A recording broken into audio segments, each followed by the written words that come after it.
They thought he was just a Hollywood actor, until he walked up to the chalkboard.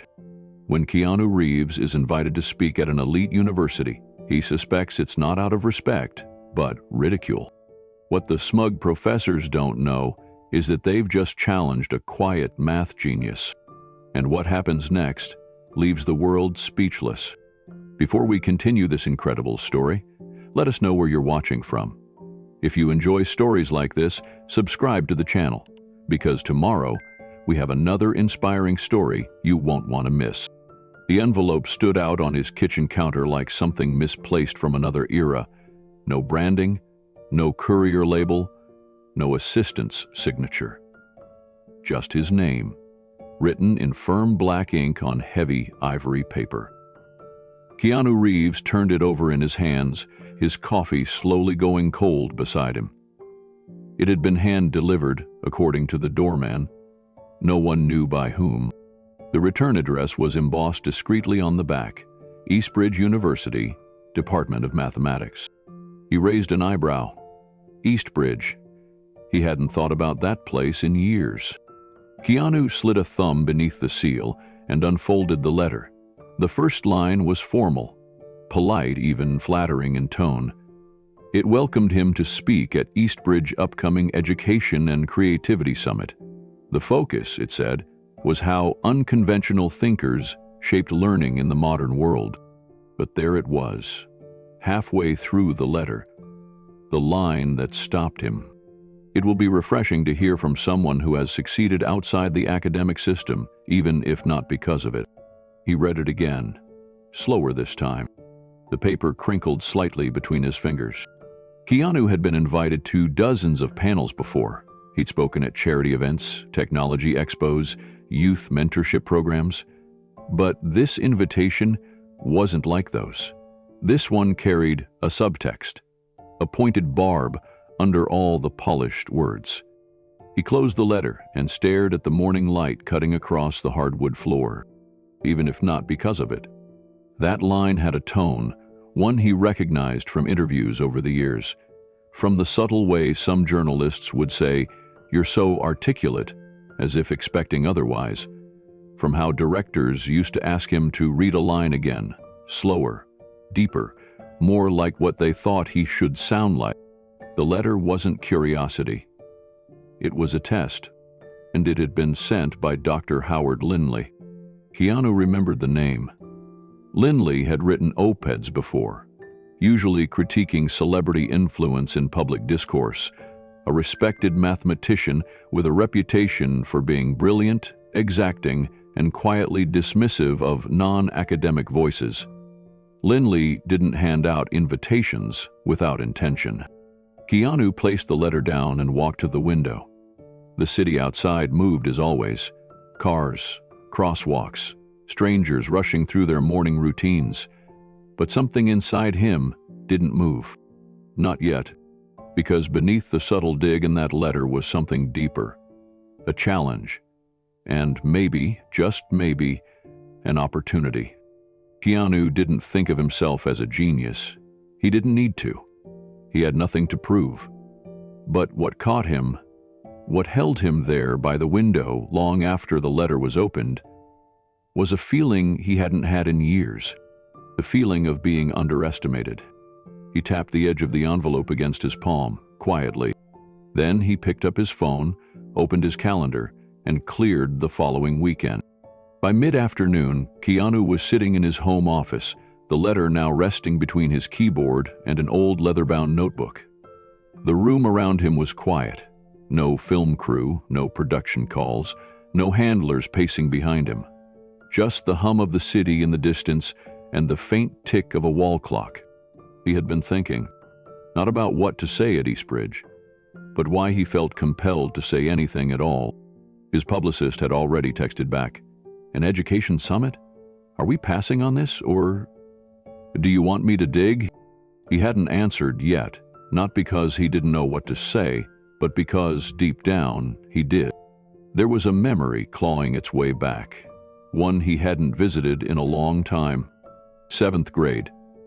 A public school in Toronto. A math teacher who told him he'd never grasp the higher levels and that he should maybe try focusing on drama.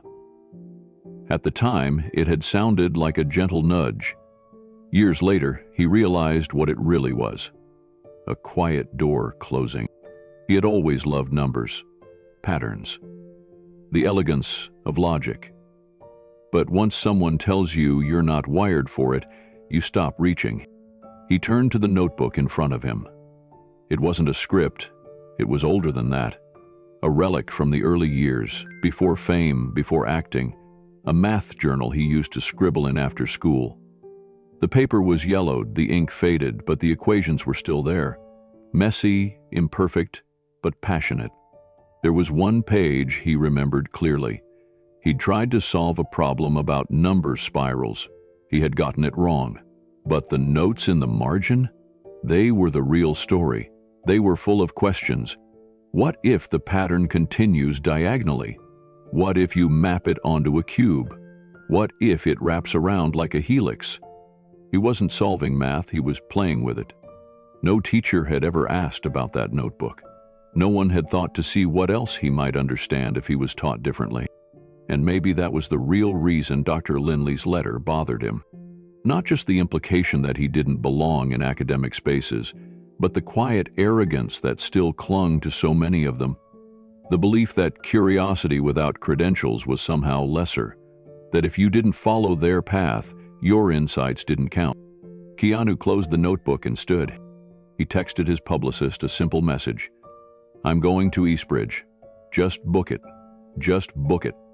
Then he walked back to the counter, picked up the envelope, and tucked it inside his coat pocket.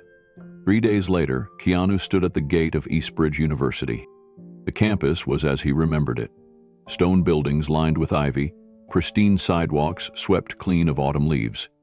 It was a place that spoke in quiet declarations of tradition and prestige.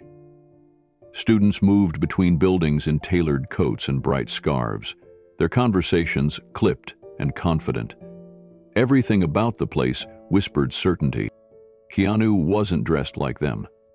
He wore a black wool coat over a plain hoodie, dark jeans, and well-worn boots. No entourage, no media presence, just him. As he made his way through the main quad, heads began to turn. Not in the usual way people reacted when seeing a movie star, but with something colder. Curiosity tinged with judgment. The kind of glance that asked, "What is he doing here?" He followed the signs toward the faculty building. A glass door clicked open and he was met by a slim woman in her 30s, her hair in a tight bun and a lanyard around her neck. "Mr. Reeves," she said politely, "I'm Lydia Chen, assistant to Dr. Lindley. He's asked me to bring you straight to his office." Her tone was polite, but it wasn't warm. They walked in silence through marbled corridors. Paintings of Eastbridge's founders and past presidents lined the walls. Stern men in waistcoats with gold-framed credentials beneath each name. Finally, they reached a wooden door at the end of the hall. Lydia knocked once, then opened it. "Mr. Reeves is here." Dr. Lindley looked up from behind a desk filled with thick textbooks, academic journals, and a laptop displaying a graph. He rose slowly, offering a handshake. His fingers were long and pale, his voice clipped with the polish of years in academia. "Mr. Reeves," he said, "welcome to Eastbridge. Thank you for accepting our invitation." Keanu shook his hand. "Thanks for having me." Lindley gestured to a leather chair. "I'll be brief. You'll be speaking tomorrow at the Creativity and the Future of Learning Summit. Your panel will include Dr. Margot Shapiro from Neuroscience, Dr. Elias Brown from Philosophy of Science, and myself." Keanu nodded. "There's been quite a buzz among the students," Lindley added, adjusting his glasses. "It's not every day we host someone with unconventional qualifications." There it was, the quiet jab. Keanu offered a faint smile. "Education doesn't always look the same for everyone." Lindley nodded as if humoring a child. "Quite." He handed Keanu a printed schedule. "We're eager to hear your thoughts tomorrow." Keanu took the paper, but his eyes held steady. I'd been eager to say them. As he left the room, Lydia offered to show him to the guest suite. Keanu declined. He wanted to walk the campus alone. He needed to remember something, not who he had become, but who he had once been, when no one believed he had anything worth saying in a room like this. Marina stood at the doorway of Keanu's study, her expression cautious, tablet resting lightly in her arms. The morning sun filtered through the tall windows, casting a golden rectangle across the hardwood floor. Outside, the wind stirred the hedges, but the silence inside the room felt heavier than usual. Keanu sat in his usual chair near the window, the freshly opened envelope resting on his knee, the letter from Eastbridge University still in his hand. "I think you should decline," Marina said, careful not to sound too firm. "It's not the right time. You're due in Montreal in less than 2 weeks. We've already booked location scouting, interviews, and prep sessions. If we start shifting everything around, it'll throw off the entire production schedule." Keanu didn't respond immediately. His gaze remained fixed on the letter as if it were still speaking to him. He tapped the edge gently against the armrest, his fingers slow and thoughtful.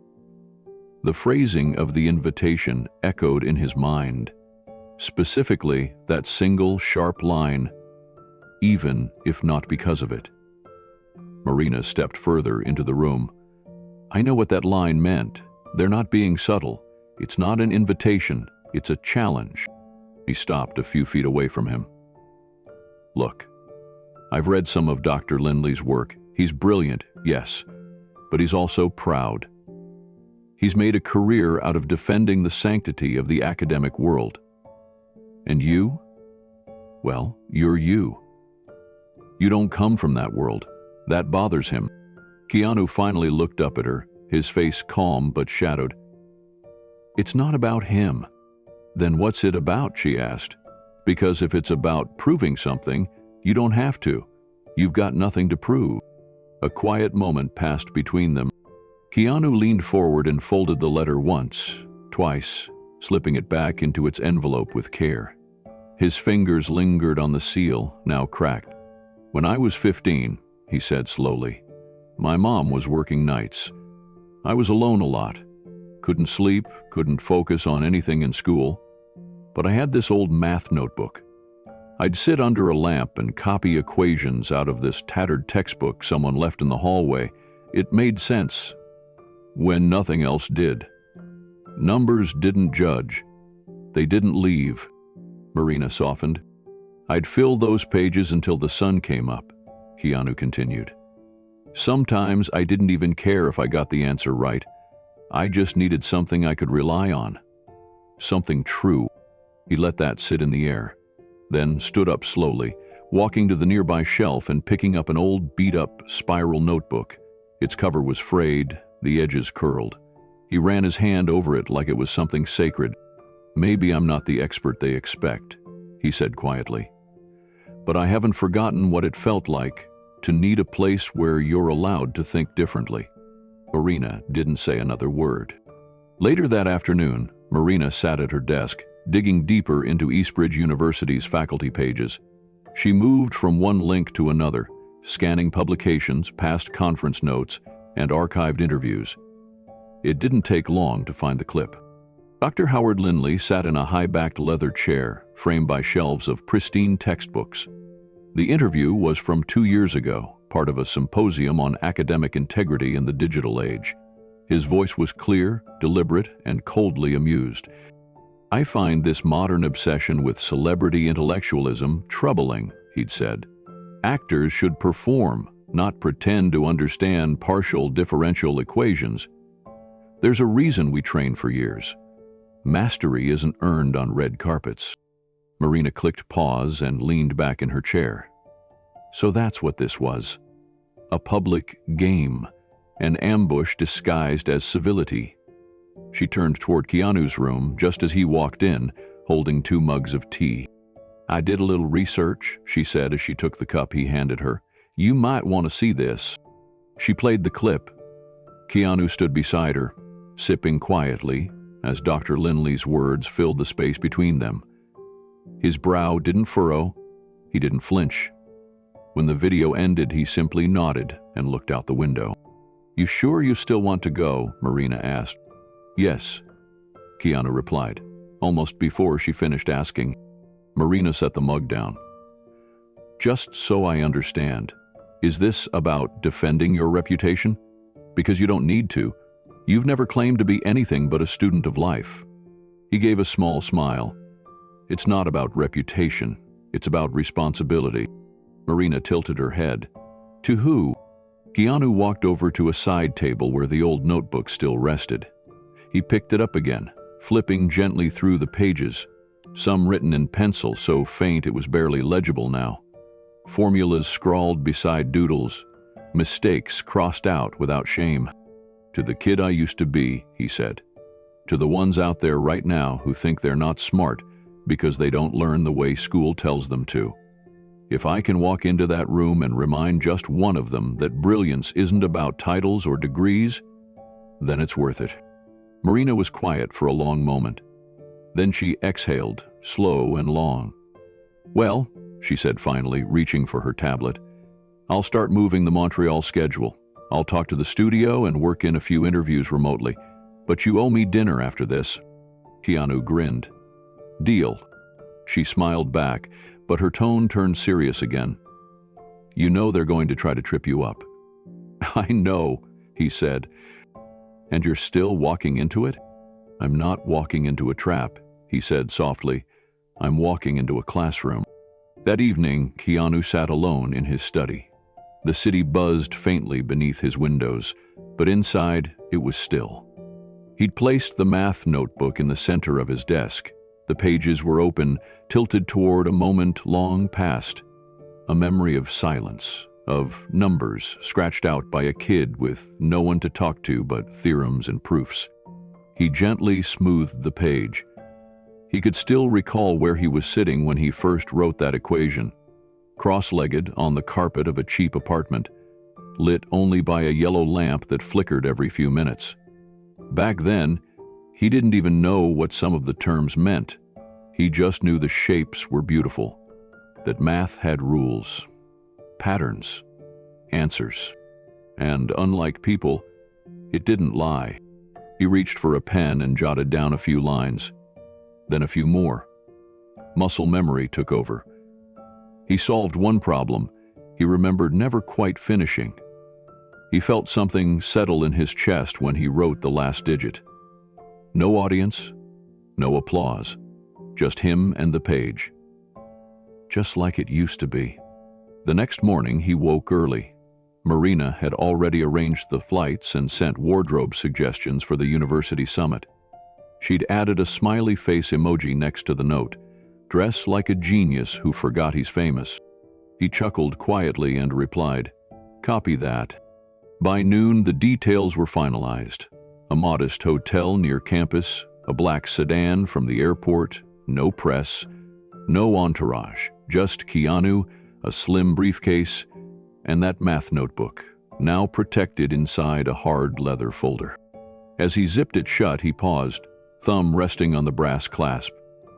He thought again about Dr. Lindley's words, about the professors who believed credentials meant understanding and fame meant ignorance. He didn't blame them.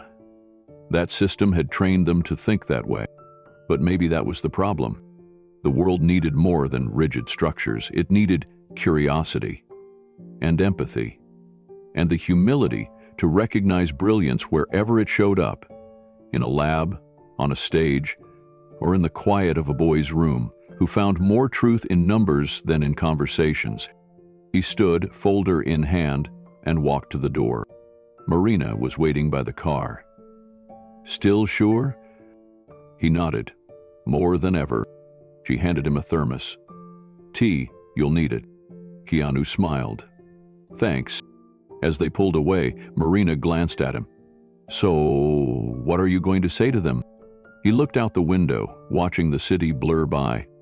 "I haven't decided yet," he said, "but I know how it'll start." Marina raised an eyebrow. He turned back to her, voice calm and steady. "Be the employee," with a question. Keanu stepped off the small private plane into the crisp air of upstate New York. The terminal was modest. No red carpet, no media, just silence and overcast skies. Waiting near the entrance stood a young woman clutching a handmade sign that read, "Mr. Reeves, Eastbridge University." She looked like she had triple-checked her spelling. He approached with a calm nod. "You must be Talia." She straightened like she'd been caught daydreaming. Yes, sir. I mean, Mr. Reeves. I'm Talia Mendel. I'm a senior. Applied mathematics. I volunteered to drive you." Keanu smiled, putting her at ease. "Nice to meet you, Talia." The car was an aging hybrid sedan with cracked leather seats and a physics textbook splayed open in the passenger footwell. Talia quickly cleared it away as Keanu slid in, his duffel bag resting quietly on his lap. As she started the car and pulled out of the lot, there was an awkward silence, like neither of them quite knew what to say. Talia broke first. "So, do you think creativity can really exist in pure math?" Keanu glanced out at the bare winter trees lining the winding road. "That's the only place it ever lived for me," he said softly. She blinked. "Seriously?" He nodded. "Equations don't lie. But they do whisper. If you listen long enough, they sing." Talia seemed caught between awe and confusion. "That's not what most people say about vector calculus." The road narrowed, and they passed a line of tall hedges that gave way to ivy-covered stone buildings. The campus loomed ahead. Eastbridge University. Gray brick, leaded windows, Gothic arches. It looked more like a monastery than a modern institution. Students moved in hurried packs, bundled in scarves as they crossed the quad. Keanu watched quietly. There was something solemn about the place. Beautiful, but restrained. Talia slowed as they neared a gate with wrought iron lettering. "We're almost there.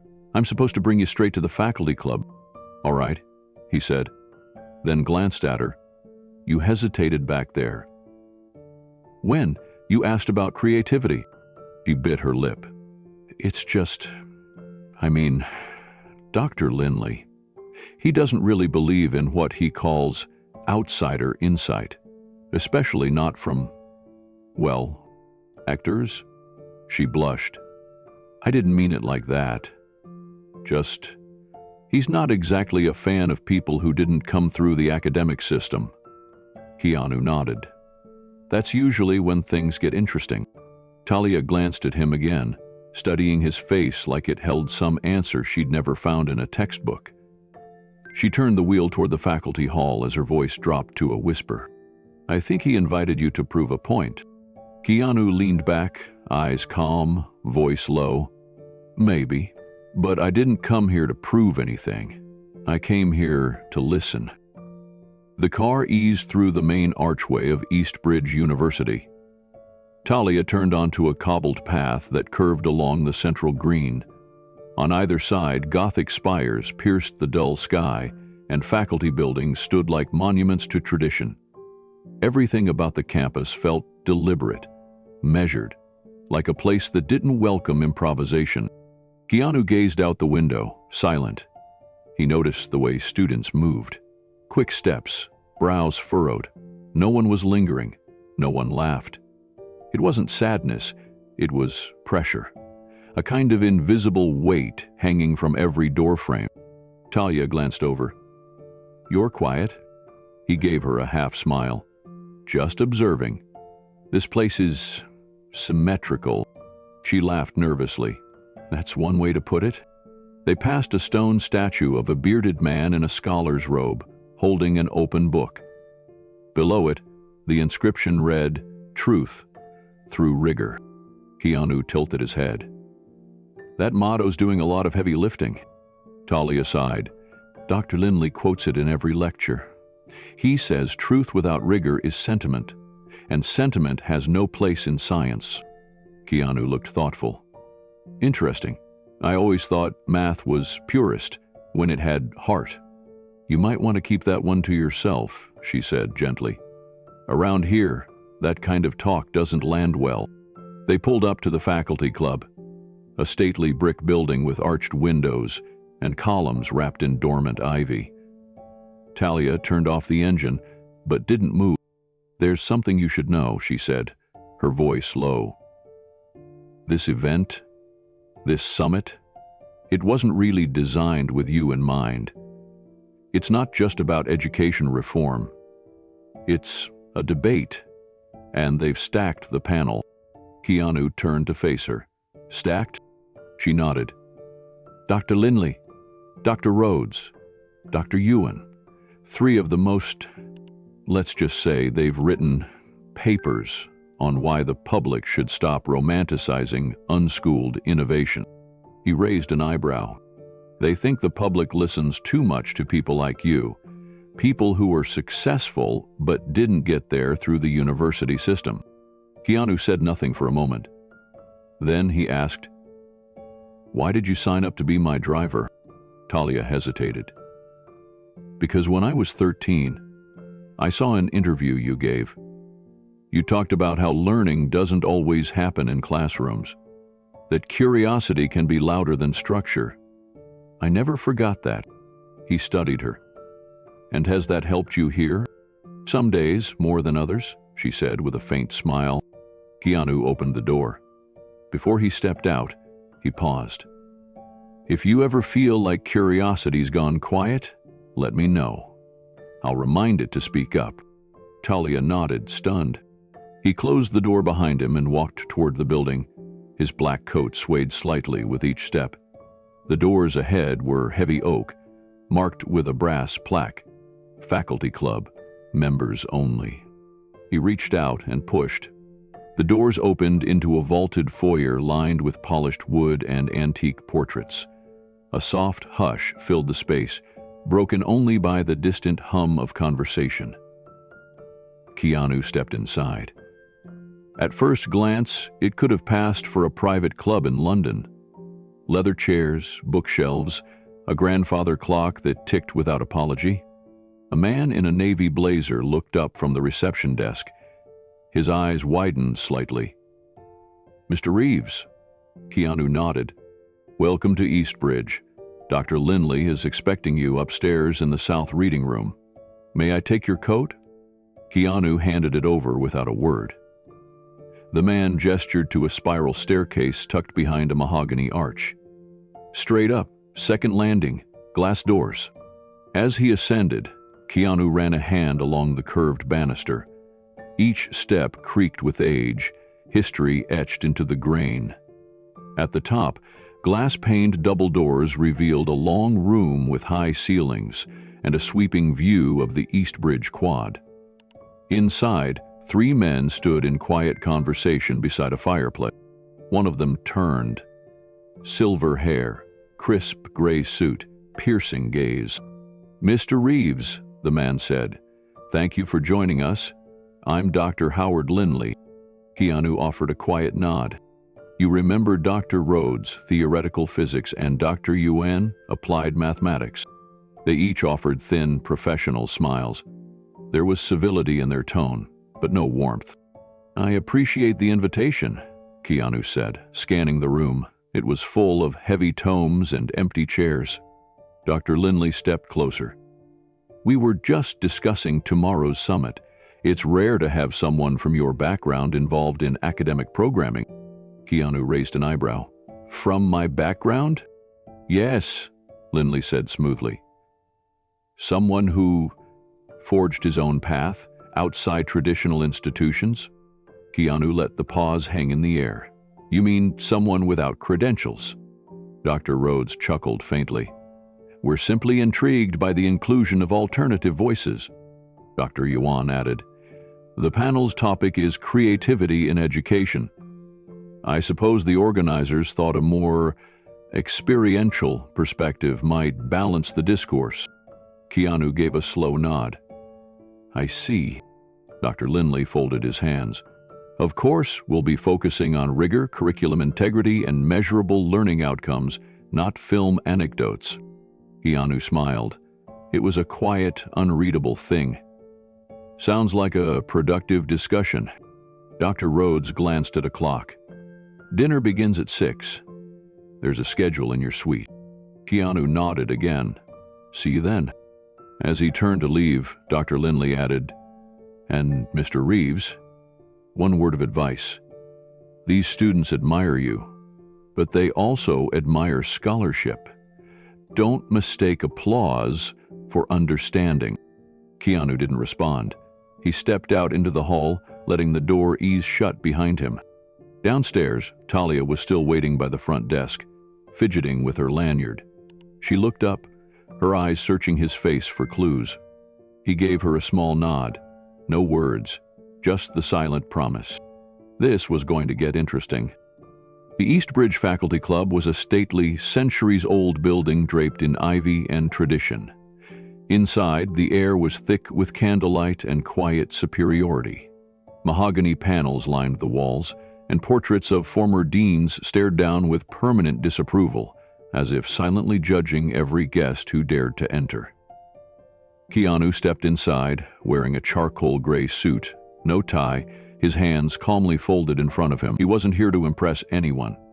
He was here because something had called him to this place, and he intended to listen. He spotted Marina standing discreetly near a side table, already holding a glass of sparkling water for him. She'd slipped in through the kitchen to avoid the awkward greetings. As Keanu took the glass with a grateful nod, he noticed the ripple. Conversations didn't stop, but they shifted. A few professors turned and whispered. Most didn't bother to hide their curiosity or their amusement. Dr. Howard Lindley, tall and angular with silver-rimmed glasses and the air of a man who preferred monologues to dialogue, approached with a practiced smile. "Mr. Reeves," he said, offering his hand as though it were made of glass. "We're honored to have you gracing our little gathering." Keanu shook his hand without fanfare. "Thanks for the invitation." Lindley gestured toward the main room, where round tables were elegantly set with polished silver and centerpieces made from old textbooks and dried sage.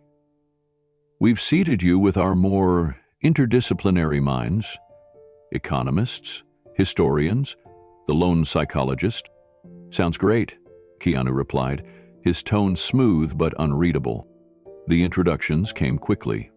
Each faculty member at the table stood to deliver their credentials, some charming, others edged with condescension. "I'm Dr. Lowell, behavioral science," said a man in a velvet blazer swirling his wine. "I specialize in audience manipulation. I imagine you have some experience in that arena." Polite laughter circled the table. Keanu smiled faintly. "We all perform, one way or another." As dinner continued, the undercurrent grew stronger. Across the room, Keanu caught bits of conversation. Celebrity genius, Hollywood's version of wisdom, PR chess move, and oddly, not one person mentioned mathematics. Not around him. Dr. Lindley tapped his glass. "Before we move to dessert," he said, "I'd like to offer a brief toast to our guest, Mr. Reeves, whose presence reminds us of the importance of cross-disciplinary engagement, even when those disciplines stretch the definition a bit." Laughter rose, this time fuller.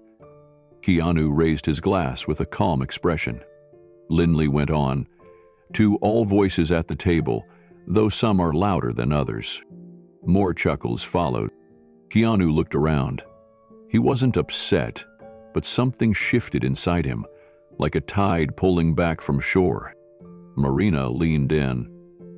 "They don't see it coming?" Keanu didn't reply, but his gaze stayed locked on Lindley. Not out of defiance, out of something deeper. Patience. The clinking of forks resumed. Dessert plates were placed in front of guests, pale custards garnished with edible flowers, the kind more admired than eaten. A waiter quietly offered Keanu coffee. He nodded gratefully, wrapping his hands around the warm cup like it grounded him. Across the table, Dr. Lowell leaned in again. "So tell me, Mr. Reeves, are you here to speak about film? Or are you going to surprise us with a TED Talk on Pythagoras?" Someone laughed into their napkin. Keanu sipped his coffee slowly. "Neither," he said. I'm here to talk about how creativity and structure are the same thing. Most people just call it math. That got their attention. The psychologist across from him paused mid-bite, brow raised with curiosity instead of mockery. Dr. Lindley, several seats down, cut in with a dry tone. Indeed, creativity. I'm told some actors do improvisation. That must be quite the parallel to solving differential equations. More laughter. Keanu kept his voice steady. Improvisation only works if you understand the structure beneath it, just like in math. Talia, seated quietly near the far end of the table with 2 student reps, looked up. Her eyes lingered on him, as if willing him to keep going. Her hands were folded in her lap, fingers locked tight. She hadn't said a word since the toast. Marina gave a small smile. She noticed that too. Dr. Lowell tapped his spoon on the table. It's always fascinating to hear how those outside academia view our little world. So much enthusiasm, so little grounding. Keanu nodded. I agree. Enthusiasm without grounding is dangerous. So is grounding without imagination. That silenced the table for a moment. Para leaned forward. You know, she said slowly, a student once told me that the only math that ever made sense to her was through music. The patterns, the rhythm. It was the first time she felt like numbers were speaking in a language she understood. Keanu smiled. That's how I felt too. I used to scribble equations in margins while listening to Rachmaninoff. A few professors blinked, some leaned back. Dr. Lindley didn't respond. Instead, he turned to the president of the university, seated beside him. Well, I think our guests are in for a treat tomorrow. I hear the panel will begin with open reflections on the limits of learning outside traditional institutions. Marino's expression darkened slightly. That wasn't what the agenda had said. Keanu leaned over to her and whispered, He's changing the rules. You good? She asked softly. He looked at her calmly. I like it when the rules change. That's when people reveal what they're afraid of. From the far end of the room, Talia was still watching. Quiet, alert, absorbing everything like a sponge. Something in the room had shifted. It wasn't loud, but it was real. The evening continued under a chandelier-lit ceiling that sparkled more than the conversation. After dessert, a string quartet played softly near the wall, filling in the awkward pauses with polite melody. Professors drifted into smaller circles, murmuring about funding cycles, peer review politics, and their disdain for online degrees. Keanu stayed seated. He wasn't avoiding anyone. He was watching, listening. He noticed how some professors spoke in clusters that seemed to orbit Dr. Lindley, aligning with his gaze like planets to a sun. Others, like Dr. Wei from theoretical physics, had wandered toward the student reps, chatting with them about research posters and first-year burnout. Talia, meanwhile, stood off to the side, one hand gripping her elbow, the other nervously holding a glass of water she hadn't touched. When Keanu approached her, she stiffened slightly, unsure what to say. You were right, Keanu said gently. He's not a fan of outsiders. Her expression softened. He's brilliant, but guarded. You're not the first person he's tried to make an example of. Does it work? She looked down. It usually does. Keanu nodded, then smiled faintly. Then maybe it's time it doesn't. She blinked, unsure how to respond. Just then, Dr. Lindley approached the two of them with a glass of red wine in hand. His smile was thin but polite. I see you've met Talia, one of our more promising undergraduates. A real mind for complex systems if she'd only stay focused on the mathematics instead of trying to humanize it. Talia's face flushed. Keanu didn't blink. Sometimes the human part is the most complex system. Lindley chuckled. That's a very actor thing to say. Keanu returned his smile with silence. The air between them held still. Dr. Lindley turned his attention to Talia. Don't stay too long. You've got that presentation to prep for next week." She nodded quickly, excusing herself and disappearing toward the catering table. Lindley watched her go. She has potential, but she'll have to toughen up. Keanu tilted his head slightly. Or maybe we need to stop teaching kids that toughness means silence. Lindley took a sip of wine and didn't reply. After a moment, he offered a dry smile. "I do hope tomorrow proves enlightening for you." "I'm counting on it," Keanu said. Lindley walked off, his polished shoes echoing on the marble floor. Marina joined Keanu a moment later. That man's ego could power a campus. Keanu didn't laugh. His eyes remained fixed on the hallway where Talia had disappeared. Of what? Of anything he can't control. As the evening wound down, Keanu stepped outside into the cold night air. The wind pressed against his jacket, sharp and honest. Above, the stars were faint but present. Tomorrow, he wouldn't just speak. He would show them something they weren't expecting. And that, he thought, was the part Lindley hadn't calculated for. The evening air clung with the sharpness of early spring, crisp and still wet with the tail end of an Eastbridge drizzle. Keanu stepped out of the faculty club, his black overcoat pulled tight against the wind. Behind him, the low murmur of laughter and clinking glasses faded as the oak door thudded closed. He needed space, a moment alone to breathe without being defined by someone else's assumptions. The path ahead curved beneath gas-lit lanterns. Old ivy clung to the stone walls like stubborn memory. It was a beautiful campus, timeless and proud. But Keanu couldn't shake the sense that some of the people within it had grown too comfortable hiding behind titles and tenure. He wasn't angry, not yet. But something about tonight had settled in him like a knot. He passed an arched breezeway leading toward the mathematics wing. A soft amber light spilled from one room down the hall. Unusual at this hour. He wasn't trying to eavesdrop, just thinking. Then came the laughter. Male voices, confident and unguarded. He slowed, just a glance. The door was cracked open. Through the narrow gap, he saw 3 professors, sitting around a table cluttered with wine glasses and scratch paper. At the center was Dr. Lindley. His face relaxed now, stripped of the polished civility he'd worn like a mask during dinner. "I swear," chuckled the younger one, a lanky professor with thick-rimmed glasses. "If he even knows what Hilbert space is, I'll eat my syllabus." "Math trisum," said another, tapping ash into a saucer. "They live in make-believe. Math is real. It's a different kind of language. Actors use charm, not computation." Dr. Lindley leaned forward, swirling the wine in his glass. "Tomorrow, we'll see how Hollywood handles a real blackboard. I've prepared something elegant, a gentle curve into Riemann tensors. Clampestueuse passion créature." The room laughed again, this time sharper.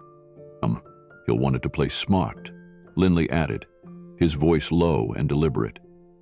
"He'll get the part he asked for."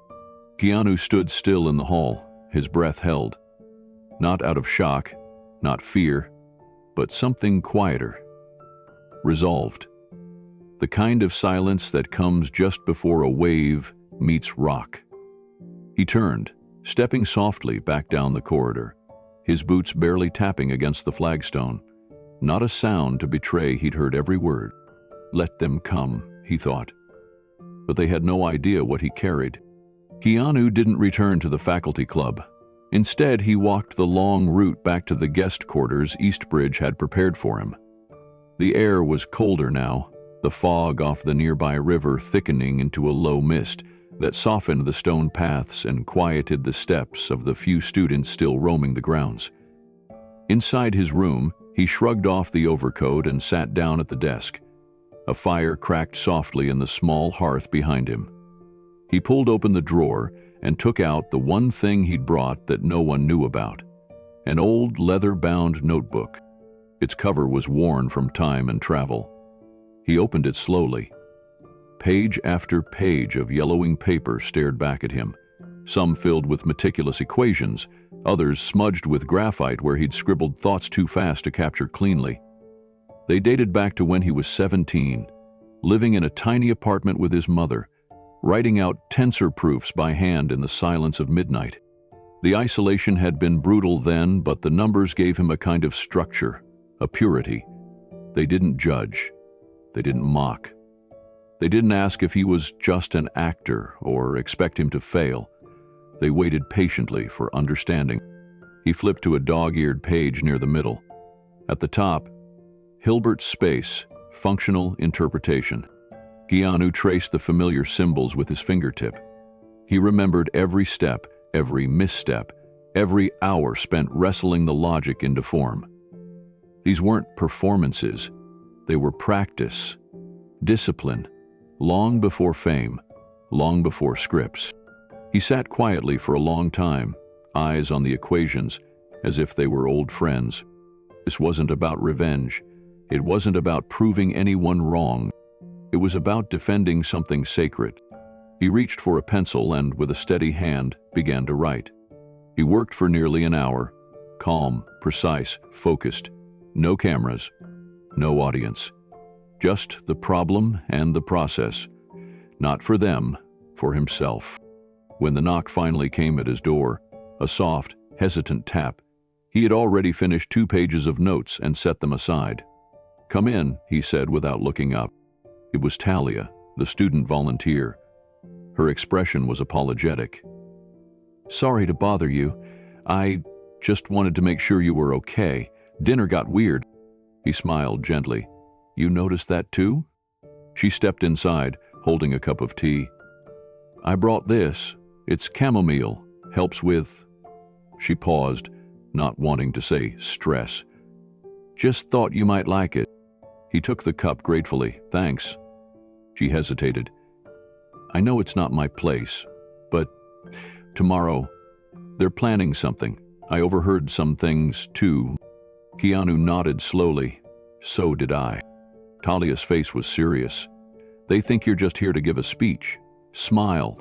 Leave." He looked at her, calm but unshaken. "They're going to find out otherwise."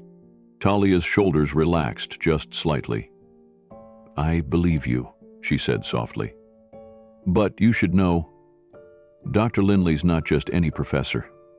He's a legend around here. He coached 4 Fields medalists.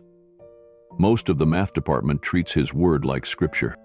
Keanu gave a small nod. "And scripture often resists change until someone writes a new verse." Talia blinked, unsure how to respond to that. But a smile tugged at the corner of her lips. He sipped the tea and gestured toward the chair across from him. "Sit down if you're not in a rush." She did, slowly. Her eyes flicked to the open notebook on his desk, filled with dense equations. "Is that yours?" "Yes," Keanu replied. "You wrote all that?" "Most of it before I had any money, before I had any name." He paused, then added, "Back when math was the only thing that listened." Talia glanced down at the symbols, recognizing the outlines of group theory and Hilbert structures. It wasn't undergrad level. It wasn't just amateur interest. It was clean, intuitive, fluid. She looked up at him, a little stunned. "Why don't people know this side of you?" He shrugged. "Because I never needed them to." Outside, the clock tower struck midnight. The chimes echoed through the cold, stone courtyard beyond the window. Talia sat in silence, her mind racing. "Tomorrow," she said at last, "they're going to try to embarrass you in front of the whole auditorium, but I think they're going to regret it."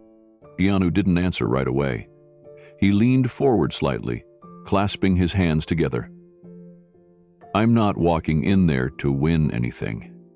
"Then why come?" she asked. He looked directly at her. "Because someone in that room, maybe someone like you, is watching. And maybe they've been told their whole life that they aren't smart enough, or credentialed enough, or didn't come from the right place. I'm showing up for them, not for the faculty. Talia swallowed hard, the meaning settling in. It matters, she whispered. You being here. He nodded once. Then, that's enough. She stood slowly, sensing it was time to go. At the door, she turned back. You know, some of us still believe learning isn't just for titles. It's for meaning. For the joy of knowing. Keanu's voice was soft. That's what I believe, too. She left him then, slipping quietly into the hallway, the teacup now empty and cooling on the desk. Alone again, Keanu opened his notebook to a fresh page and began to draft out tensor transformations with unhurried precision. Tomorrow wasn't a performance. It was a conversation, and for the first time in years he looked forward to being misunderstood, just long enough to remind them what understanding really looked like. The hotel room was quiet, the kind of quiet that feels deliberate, like even the air is waiting. Keanu closed the heavy door behind him and walked to the desk by the window. The night outside stretched black and still, East Bridge's ivy-lined halls glowing faintly under old street lamps. On the desk, beside the welcome folder and the conference itinerary, sat a worn, leather-bound notebook. He'd packed it at the last second, not quite knowing why. Now he reached for it like it was a lifeline. He ran his fingers across the faded cover. The leather was scuffed and slightly warped at the edges. It smelled of time, ink, and something softer, maybe cedar from the drawer it had lived in for decades. He untied the frayed cord and opened it. The first pages were a glimpse into another version of himself. Neat columns of equations filled each line. Derivatives, integrals, complex identities. Tucked into the margins were scribbles of thoughts. Half quotes from physics books, half quotes from poems. Even as a teenager, Keanu had danced between logic and wonder. He flipped slowly, reliving the rhythm of numbers. He remembered solving equations late into the night, long after homework was done. It wasn't for school, it wasn't for anyone, it was for peace. Math had made sense when nothing else did. When his father left, when teachers expected him to fail, when other kids laughed at the way he stayed quiet in class, but wrote faster than most could read. One page caught his eye, a full derivation of the Laplace transform of a step function. The math was crisp, methodical. He remembered the problem instantly, the joy of finding its hidden symmetry, the hours it had taken to understand what textbooks skimmed past. And beneath the work, a single line in pencil. You don't have to be loud to be right. That memory hurt, but it also steadied him. He turned to a blank page. The paper was stiff but untouched. He clipped a pen, and without a thought, began writing. The chain rule, a fundamental, elegant truth. He wrote it out, expanded it, transformed it, then pushed into vector calculus, building momentum. His hand moved faster, like returning to a language he hadn't spoken aloud in years but still dreamed in. Tensor identities, partial differentials. Not to prove anything, just to feel it again. Like jazz in his mind, like poetry, where every symbol had weight and purpose. He paused only once, glancing up at the mirror across the room. In its reflection, he didn't see a Hollywood actor or a guest speaker. He saw the same quiet kid from Toronto, hunched over a notebook in a dim kitchen, solving for X while the world made noise around him.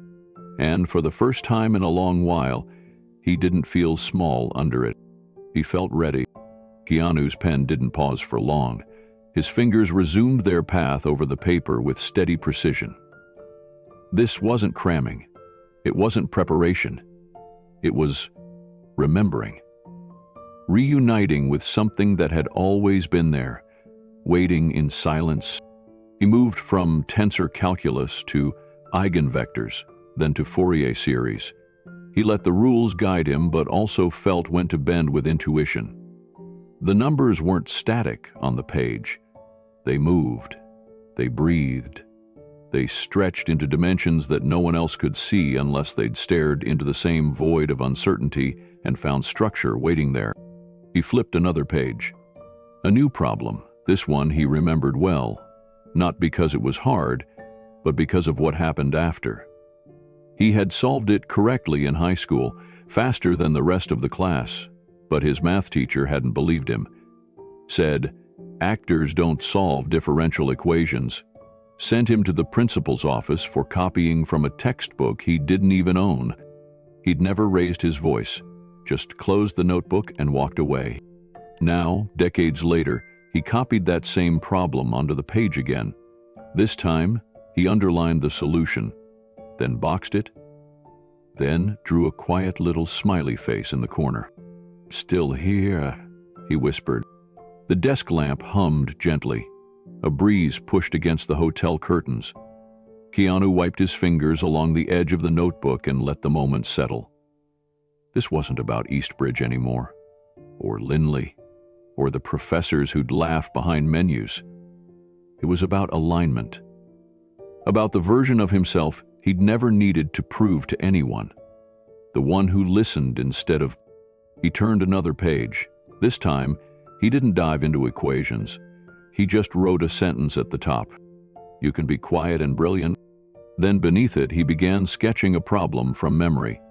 An exercise in gravitational potential that connected general relativity to real-world applications. He didn't care if he finished it. Just writing it reminded him of the space it once opened in his mind. His phone buzzed. A message from Marina, just a simple question. "You good?" He stared at it for a long moment before replying. "More than good. I remembered why I said yes." He put the phone down and leaned back in the chair. The reflection in the mirror hadn't changed, but his posture had. His shoulders weren't as tight. His face had softened, not in exhaustion, but in certainty. For once, the storm inside had become something he could steer. He closed the notebook gently and set it beside his pillow, then stood and walked to the window. Below, the Eastbridge campus lay hushed under a soft veil of fog. Tomorrow, they would test him, but tonight, he'd already passed the one test that mattered. Keanu stood at the window for several minutes, watching the light fog roll across the campus lawns. Lampposts lined the stone pathways, glowing like distant beacons in the dark. Somewhere below, laughter echoed faintly from a group of students walking home late. It reminded him of quieter nights, alone in his childhood room, when books and notebooks were his companions, not scripts or cameras. He stepped away from the glass and opened the notebook once more. There was one more thing he needed to revisit before sleep, something personal. He flipped back to an earlier page and scanned an old equation he'd copied from a battered physics manual when he was barely 13. It was scrawled next to a sentence he'd once written, in shaky handwriting. "If I can solve this, maybe I belong somewhere." He smiled. Now he belonged wherever he chose to stand. He turned the page and wrote slowly, "No one gets to define your limits but you." Then he drew a clean, looping integral sign and dove into one last problem before bed. This one a fusion of probability theory and fluid mechanics. It wasn't about accuracy now. It was about reconnecting. Every variable he labeled, every vector he defined, was like meeting an old friend who still remembered his name after years apart. He paused to sharpen the pencil, even though it didn't need it. The deliberate act gave him space to breathe. Then he started sketching a diagram, a visual of a rotating system, and began labeling axes, radii, and force vectors. It wasn't perfect, but it didn't have to be. It just had to be real. And this was real. The clock beside the bed blinked midnight. Keanu gently closed the notebook and placed it back in its leather sleeve. Then he took it with him, not to shelve it again, but to keep it beside the pillow like a trusted companion. As he turned off the lights, his eyes settled on the corner of the room where his jacket hung, draped neatly over the chair. Tucked into the pocket was the invitation from Eastbridge, the letter that had pretended to be kind but carried barbs beneath the ink. It didn't sting anymore. He didn't need to prove anything to them. The only reason he'd show up tomorrow was to speak clearly to the people who were watching quietly. Students like the boy he'd once been. Kids who understood math before they understood themselves. People who were told to stay in their lanes. Maybe tomorrow, someone like that would hear him solve a problem and realize they weren't alone. Keanu pulled the covers up, closed his eyes, and whispered to the quiet. Let them underestimate. And with that, the room fell still. The auditorium lights glowed softly as rows of students filed into their seats. Some clutched laptops, others held notebooks or steaming cups of coffee. The air buzzed with anticipation. It wasn't every day that someone like Keanu Reeves appeared on campus, especially at a summit dominated by mathematical formality and academic tradition. Talia slipped into a seat near the front, her notebook pressed tightly to her chest. She hadn't slept much, not because she expected Keanu to deliver a mathematical lecture, but because something about his quiet sincerity unsettled the usual rules of her world. She'd seen brilliance paraded before, but never cloaked in humility like his. On stage, a long table faced the audience. Each seat bore a nameplate, neatly printed and positioned. At the center stood Dr. Howard Lindley, reviewing his notes with fastidious care. When he finally approached the microphone, his tone was polished and firm. "Good morning, esteemed colleagues, students, and honored guests," he began. "Welcome to Eastbridge's annual summit on structured thought and the future of logic." He let the words hang like a curtain before a play. "Today," he added, "we pose a question. Can creativity, especially from sources outside traditional academia, truly coexist with the rigor of structured thought?" The auditorium quieted. From stage left, Keanu walked in and took his seat at the far end of the panel. He nodded once to the audience. No drama, no wave, just presence. Lindley turned to the panel and began introducing each participant. Dr. Marianne Chow, an expert in neural pattern synthesis. Dr. Idris Hall, whose papers on metaphysical mathematics had won 3 awards in the last decade.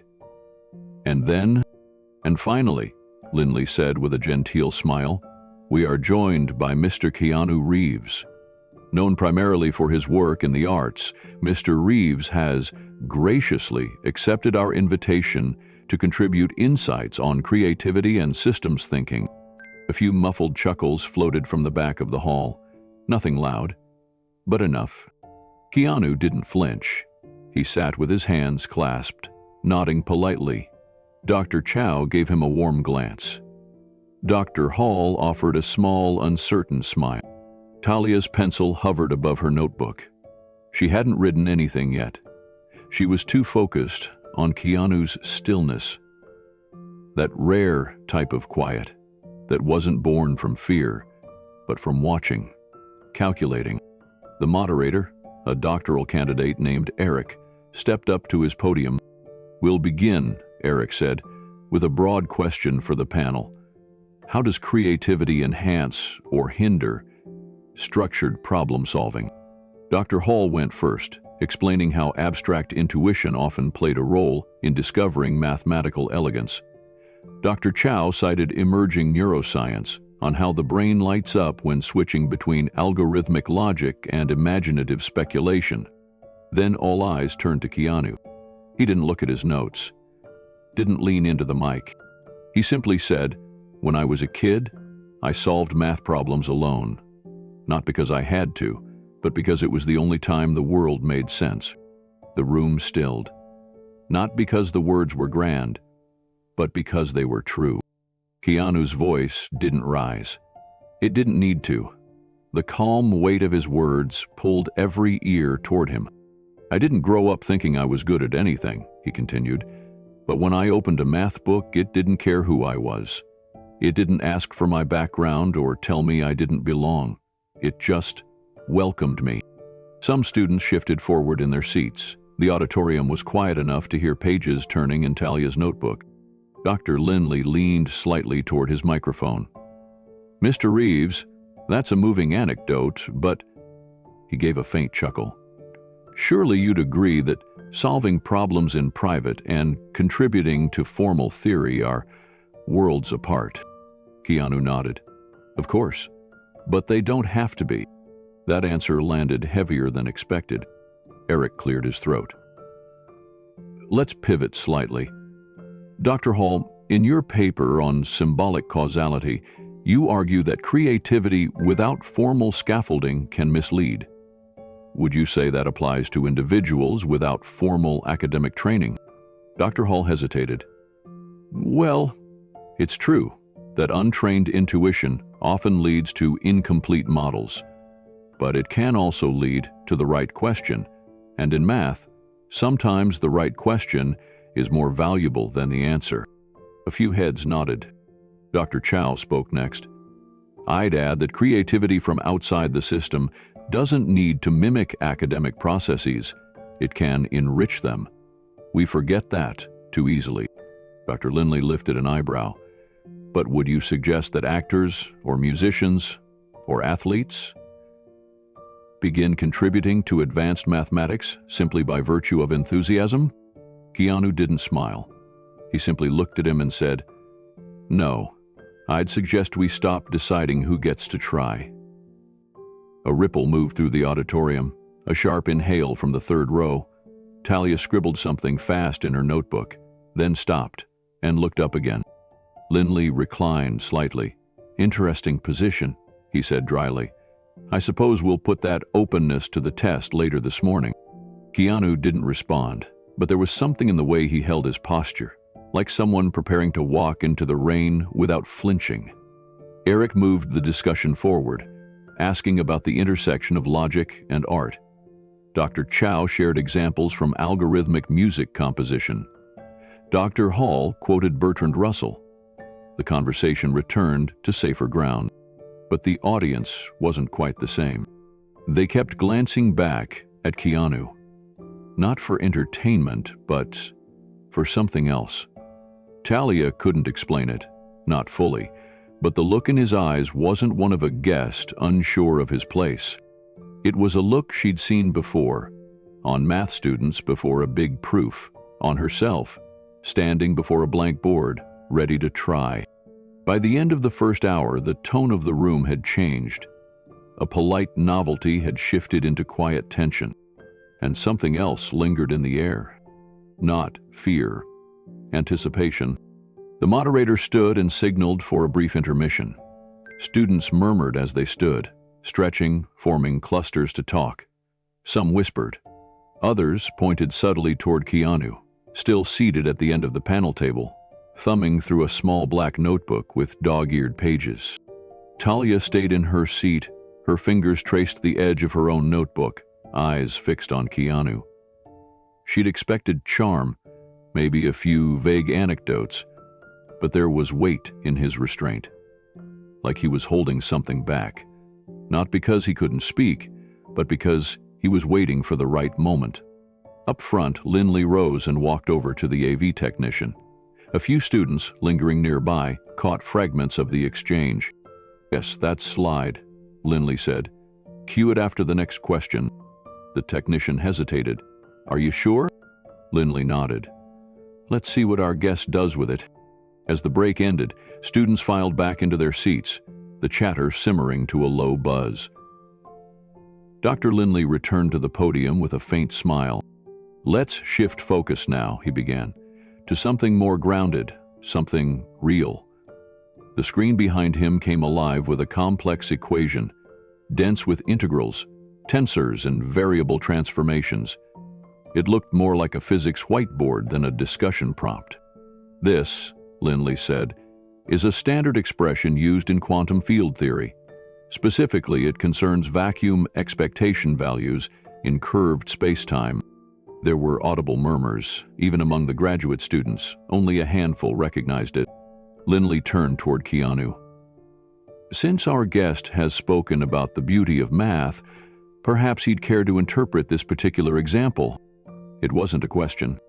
The room went still. Keanu looked up at the screen, his expression unreadable. For a long moment, he said nothing.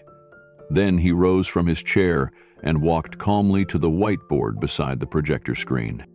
A soft gasp came from the audience. Talia sat up straighter. Without rushing, Keanu picked up a black marker. He turned briefly to the panel and asked, "May I?" Eric shrugged, caught off guard.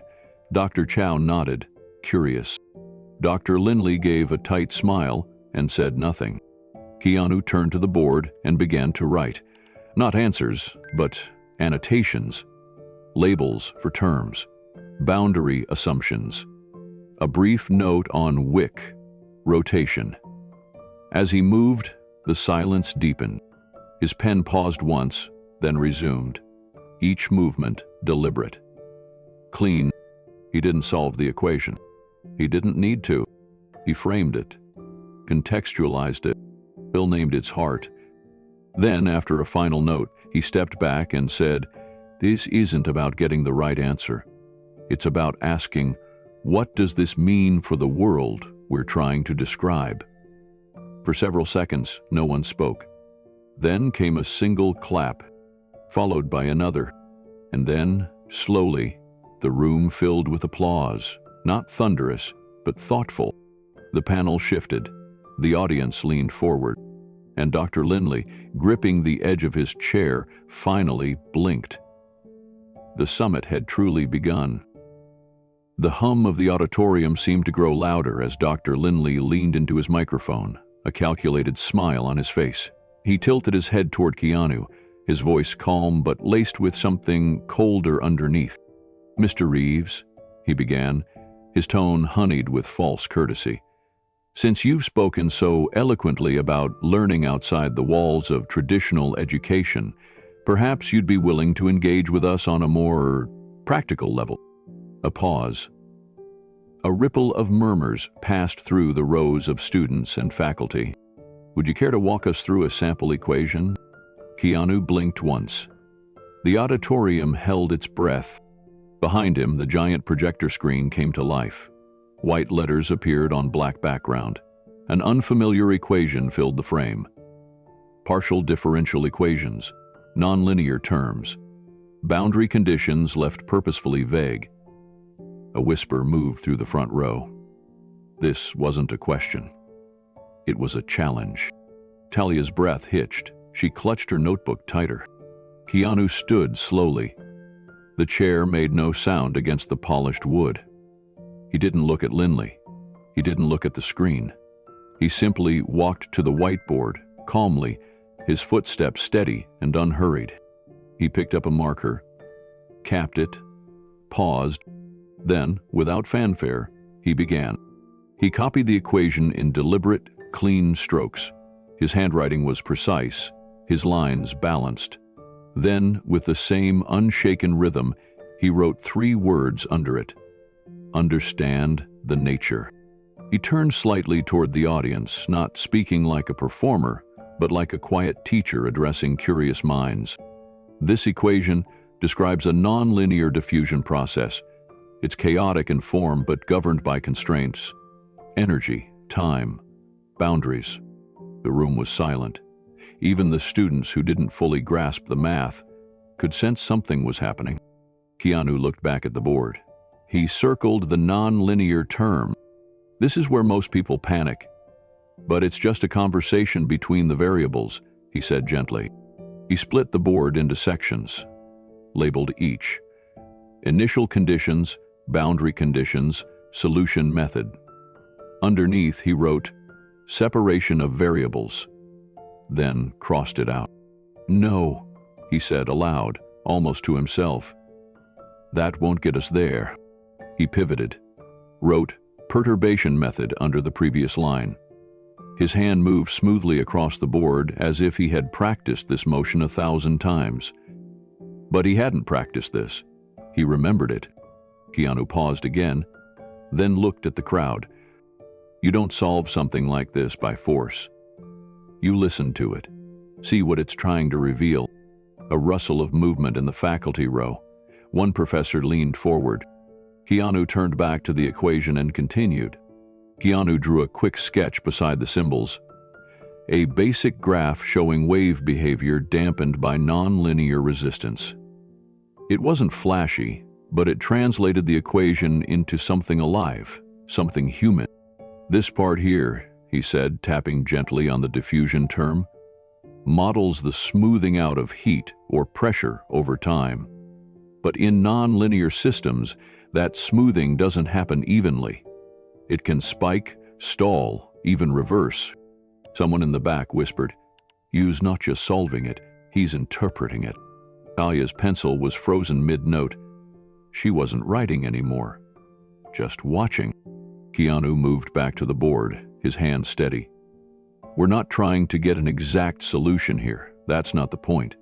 It's about identifying behavior, seeing the shape beneath the noise.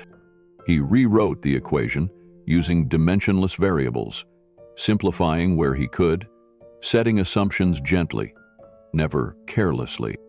Let's assume our boundary is symmetric. That tells us something about the solution's shape. And if we assume time evolution stabilizes near the center, we can explore a quasi-steady approximation. That's when this term disappears. He crossed it out with a soft motion. And suddenly, the whole thing collapses into something solvable. He stepped back. The board now contained a multi-step derivation, annotated clearly, built from nothing but the symbols on the screen and his own memory. A professor in the front row slowly crossed his arms. Another leaned toward her colleague and muttered, "He's teaching." Dr. Linley's smile had faded into something stiffer, his fingers curled against his notepad. He hadn't expected a lecture. He'd expected silence, maybe an awkward excuse. Not clarity, not elegance. Keanu turned to the room again. There's nothing mysterious about this. Anyone who's tried to simulate real-life systems has seen equations like this.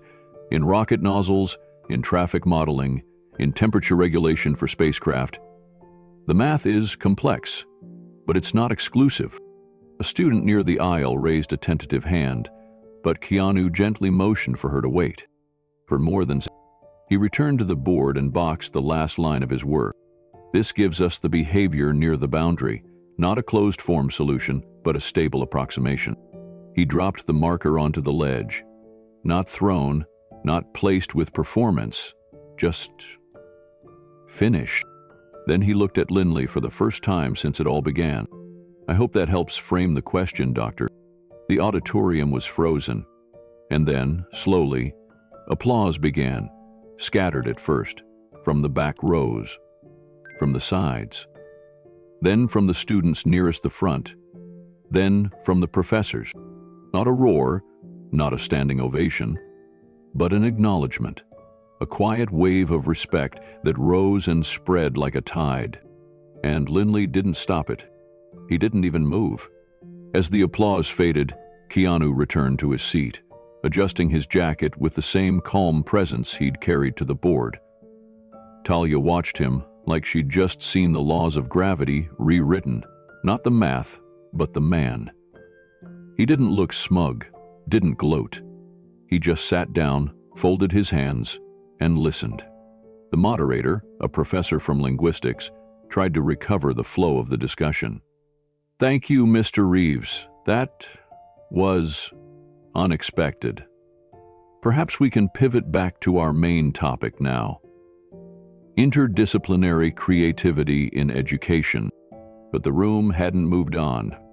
Students leaned toward one another, whispering with a kind of buzz usually reserved for viral videos or major upsets in sports. Even a few professors were flipping through notebooks or typing something into their phones. Dr. Linley cleared his throat. Well, since we're now entertaining on-stage demonstrations, he said, with an icy smile, perhaps we might explore something more challenging next.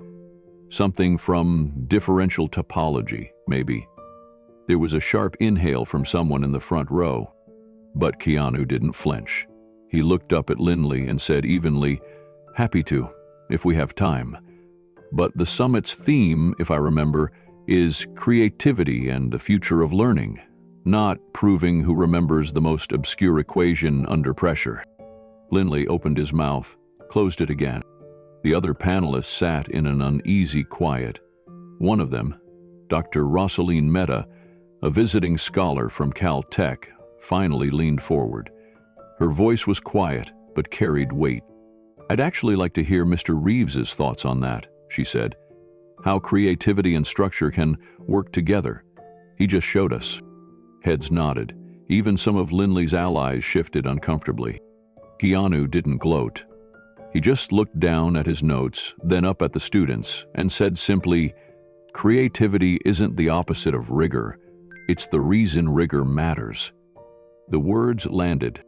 He continued, "When I was a teenager, I didn't have mentors. I had a used calculus book and a mirror.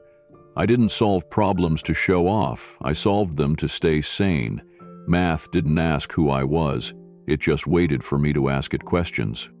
Talia blinked hard, her pen once again motionless.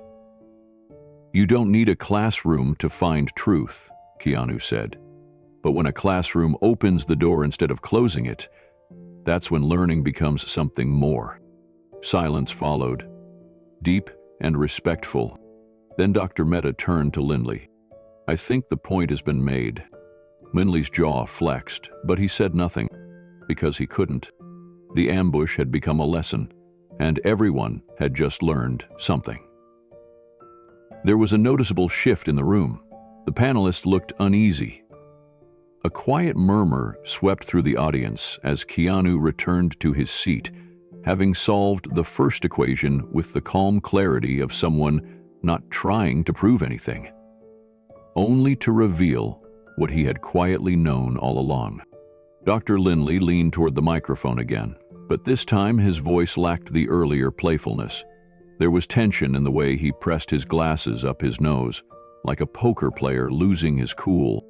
"Well then," he said, forcing a chuckle, "Mr. Reeves appears to have an affinity for nonlinear partial differentials. How refreshing." He shuffled through a folder, searching for a new weapon. "Let's take it a step further," he added, glancing toward the tech assistant. The screen changed. A dense field of symbols appeared. Curved indices, metric tensors, Einstein notation. A gasp escaped from one of the students in the front row. On the screen was a tensor field equation used in quantum gravity theory, deep theoretical physics. Talia stared at it, stunned. She whispered to the student beside her, "That's not undergraduate level. That's loop quantum gravity." Keanu looked up at the screen with no expression, just stillness. "This," Lindley said, voice sharpening, "is something my graduate students barely approach. But since we're discussing creativity and knowledge, perhaps you could offer us your thoughts, Mr. Reeves." Some students looked around, unsure if this was fair. Others leaned forward, expecting a train wreck. It was the kind of problem meant to be displayed, not solved. A ceremonial sword pulled from its case to cut down the unworthy. Keanu rose slowly. He didn't glance at Lindley, didn't smile or nod, just walked toward the board with the same quiet grace he had used in a dozen films where violence was imminent, but never rushed. He took a marker in hand, stood there for a long moment, just looking at the equation. Time seemed to stretch. One professor leaned to another, whispering, "He won't even know where to begin." But then Keanu moved. He began by rewriting the equation slowly, explaining in a level voice what each term represented. He traced the field curvature tensor, the energy momentum symbol, then circled a coordinate transformation and began reducing it. "It's a simplification," he said softly, halfway through the first line. "But when modeling chaotic boundary systems, it gives us something we can actually work with." Students froze. Phones slid up silently. Screens glowed as recording apps were opened. Keanu continued working through the tensor field equation with deliberate clarity. He wasn't rushing, He wasn't trying to impress. Every mark he made was intentional, like someone tracing the memory of something once loved and long hidden. "You'll notice," he said, pointing to a term near the lower left. "This component becomes unstable if we assume a flat speech approximation. But if you curve the manifold here," he drew an arc, "you restore continuity across the metric patch." A hush settled over the room. One of the professors at the table leaned forward unconsciously, as if drawn toward the board. Another professor whispered to Lindley, "He's referencing Bianchi identities without notes." Lindley didn't respond. His jaw was clenched. Keanu stepped back for a moment. Then he used his sleeve to erase a section gently and rewrote it with a different variable set. This isn't the only way to approach it, but it's the fastest to demonstrate symmetry in chaotic topologies. He paused again and looked toward the audience. Not smug, not dramatic, just present. "And if you consider how quantum uncertainty interacts with space-time curvature," he said, "these assumptions let us simulate gravity's boundary behavior without invoking renormalization. Not perfect, but functional." Talia stared, lips slightly parted. Her pen had stopped moving minutes ago. She was no longer taking notes. She was watching someone rewrite the limits she had believed existed. A ripple of movement came from the left side of the auditorium. Students began exchanging glances. Some sat taller in their seats. Others started whispering, but not with sarcasm. This was reverence. Not for a celebrity, for someone who knew something sacred and dared to speak it aloud. Keanu placed the cap back on the marker and stepped away from the whiteboard. "There are different ways to solve that. This one made the most sense to me." He sat back down in his chair at the panel table. He folded his hands. Quiet again. The silence that followed was heavy. Dr. Lindley cleared his throat twice before finding his voice. "Well, that was certainly unconventional." A thin, forced chuckle came from somewhere in the back, but it died quickly. Talia raised her hand. "Can I ask a question?" Lindley hesitated. "I suppose so." She stood. "What was that reference to chaotic topologies? Are you saying that method reduces energy divergence across irregular curvature zones?" Keanu looked at her and smiled gently. "Yes, especially when paired with field regularization techniques on unstable metrics. It's not a complete solution, but it's a foothold." The room was shifting now. Students no longer looked at Lindley. Their eyes were on Keanu. He had just done something they weren't supposed to believe was possible. Lindley straightened his tie, clearly rattled. "Mr. Reeves," he said, keeping his voice neutral, "where exactly did you learn to handle tensor fields with that kind of fluency?" Keanu didn't flinch. "From books, mostly in my 20s, some from conversations with physicists over the years, a little from trying to answer questions I couldn't stop asking. That particular approach," Lindley added, trying to regain the room, "isn't widely taught outside doctoral-level theoretical courses." "I know," Keanu replied calmly. "That's why I had to teach it to myself." A low murmur spread across the auditorium. The moderator, an aging linguistics professor caught in the middle, attempted to pivot. "Perhaps we could open the floor to broader reflections on education?" "Mr. Reeves, how do you think creativity plays a role in formal systems like mathematics?" Keanu leaned slightly toward his mic. "Creativity is the only thing that makes systems meaningful. Without it, they're just rules. But when you use those rules to explore something unknown, that's when mathematics becomes alive." One of the younger physics faculty muttered under his breath. "He's not wrong." Talia's hand went up again. "Do you think people are afraid of people like you? I mean, someone who didn't come through their system but still speaks the language?" Keanu looked directly at her. "I don't think they're afraid of me. I think they're afraid of what it means for the system if I'm right." Gasps echoed. Lindley's face darkened. He answered, more softly now, "But I'm not here to challenge them." I'm here because someone once told me I'd never understand this world, and I've spent the last 30 years quietly proving to myself that I could." There was something unshakable in the way he said it. Not pride, not defiance, just peace. Applause broke out, first in patches, then swelling, loud, sustained, raw. Lindley tried to speak, but the room wasn't listening to him anymore. A student from the back stood up and called out, "Mr. Reeves, will you teach us something else, please?" Keanu paused. He looked at the professors flanking him. He saw their stiff shoulders, their lowered gazes. Then he looked back at the students. "I'd be honored." He stood again, walked to the board, picked up the marker, and, without permission, without preamble, he began again. This time it wasn't a test. It was a conversation. He posed a new problem, this one rooted in real-world physics, and invited the students to think through the steps with him. And as the equations began to form on the board, something else was forming too. And a shift in the room, in the tone, in the students' belief that brilliance didn't have to come dressed in credentials. Sometimes it could arrive in a worn leather jacket, carrying a notebook, and speak softly while rewriting the rules. For a long moment, after the applause dies down, the auditorium holds its breath. Then, from the left side of the panel table, a new voice speaks. Measured, calm, and surprisingly warm. "May I ask," says Dr. Priya Das, a physics professor known for her research on electromagnetic resonance fields, "how exactly did you learn to solve equations like that?" She leans forward gently. There is no malice in her eyes, only curiosity.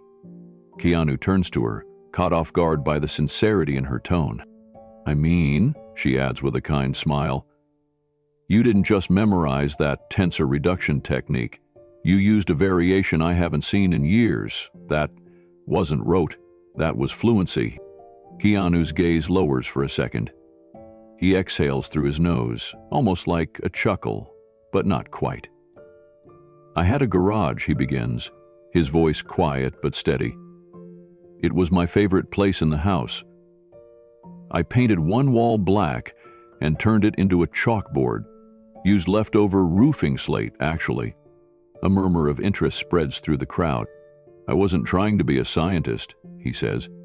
"I just wanted to understand how sound worked. That's how it started." Dr. Das tilts her head. "Sound?" "Guitar," Keanu nods. "My first love. But I was obsessed with the way certain chords resonated more deeply in certain rooms. I started sketching out wave patterns, learned about frequencies, harmonics, and interference. Somewhere in the middle of it, I ran into Fourier transforms. Didn't know what they were called at the time, but they showed up on the chalk wall, again and again. The room is silent. Professors are no longer shifting in their seats. Even Lindley is motionless, his fingers clenched around a pen. "I borrowed a book from the library," Keanu continues. "An old volume on signal processing. Couldn't understand half of it, so I went backwards, learned calculus just to understand the diagrams, then picked up differential equations, then got stuck. For a long time." Dr. Das smiles gently. "That's how real learning feels, the getting stuck part." Keanu nods. "Eventually I figured out what I was actually studying, acoustical physics. But the math was the only part that didn't lie to me. People did. Life did. But not that." His voice dips low for a beat. "Math was where I didn't have to pretend." In the front row, Talia's pan has stopped moving. She's forgotten her notes. Her eyes are locked on him now, wide and wondering. Keanu glances around the auditorium and adds, "I never planned to bring any of this into my adult life. But when people doubt what you know, sometimes it matters to show your work." Dr. Das leans back, nodding slowly. "That kind of learning? Self-driven, rooted in curiosity? It's the kind that lasts the longest. You weren't chasing grades." "I was chasing clarity," Keanu replies, his voice calm.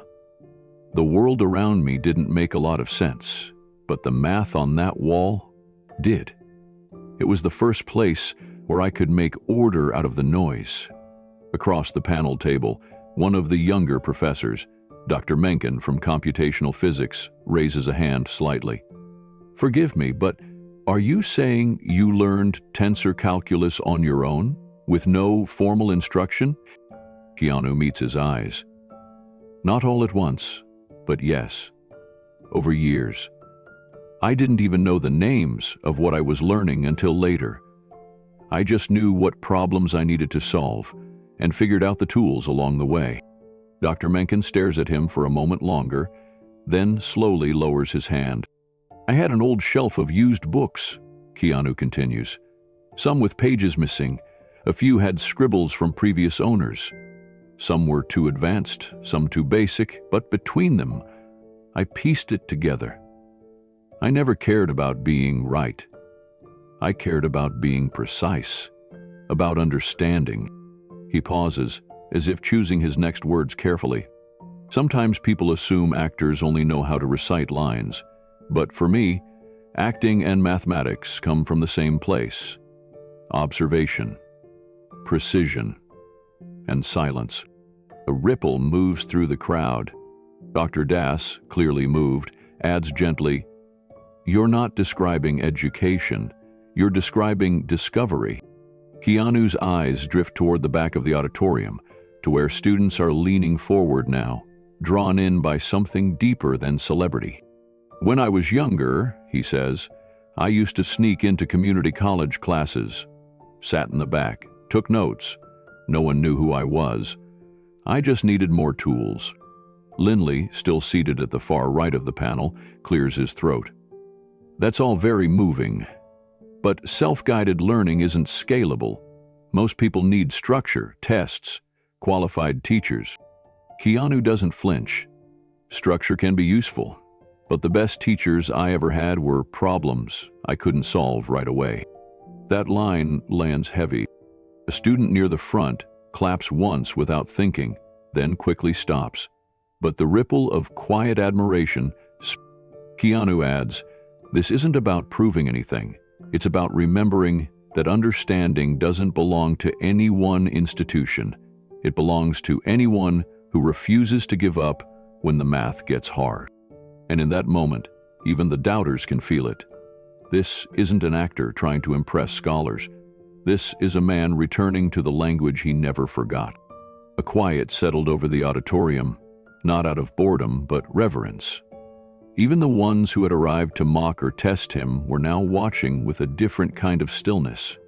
Keanu's calm wasn't performance, it was memory, returning in the form of clarity. Talia raised her hand from the front row. "Mr. Reeves, was there ever a moment when you wanted to quit?" Keanu turned toward her. He didn't answer right away. "There was a night," he said eventually, "when I was 17. I was staying in a small basement room in Toronto. I'd just failed an audition. My car broke down the same day, and I was staring at this differential equation I couldn't make sense of. It looked like it was mocking me." Some students chuckled softly. "I wanted to burn the notebook. I even lit a match. But right before I dropped it in, I noticed something. A pattern. A mistake I'd made. Same place twice.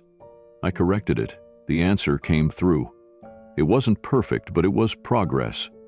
I kept the page." He reached into his coat pocket and pulled out a small, folded slip of paper. It was yellowed and creased. "This," he said, unfolding it gently, "was the first time I solved something I thought was beyond me. I keep it with me. Not because it's impressive, but because it reminds me that the barrier wasn't the math. It was the fear." Silence again. Then Dr. Das spoke. "That's what we forget sometimes as educators. We teach the formulas, but not how to live through the frustration, through the uncertainty." Keanu nodded.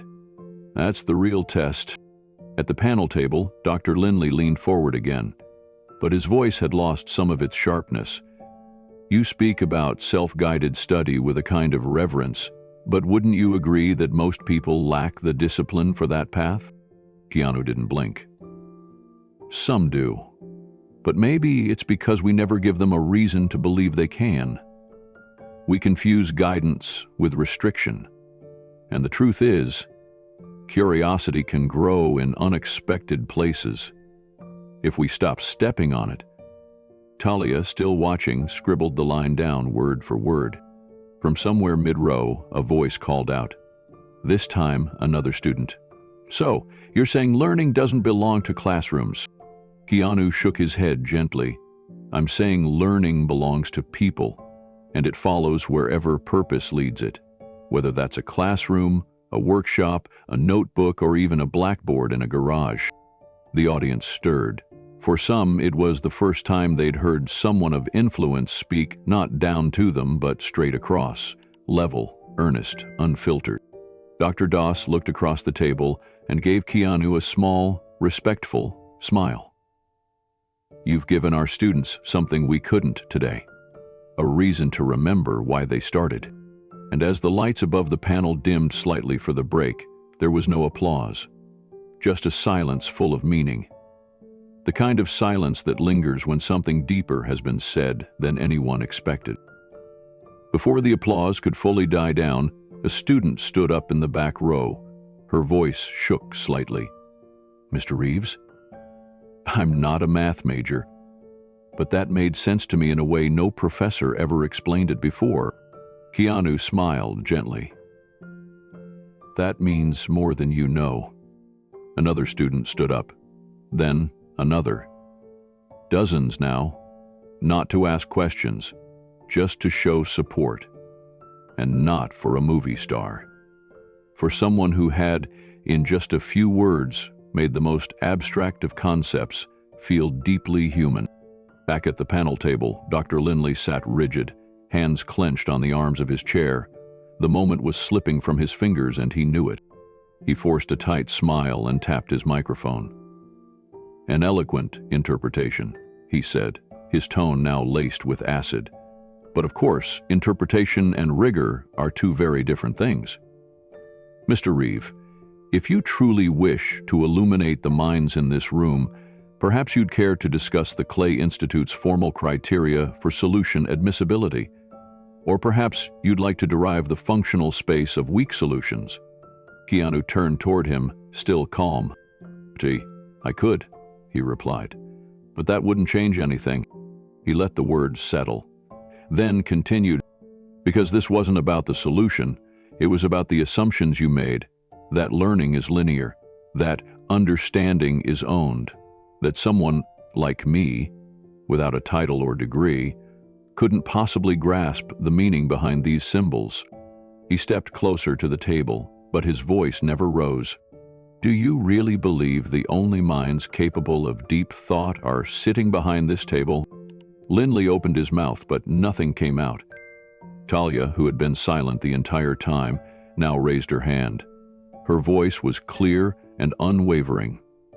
With all due respect, Dr. Lindley, some of us came here to be inspired, not to witness an ambush. There was a wave of murmurs, supportive, emboldened. Lindley's composure cracked.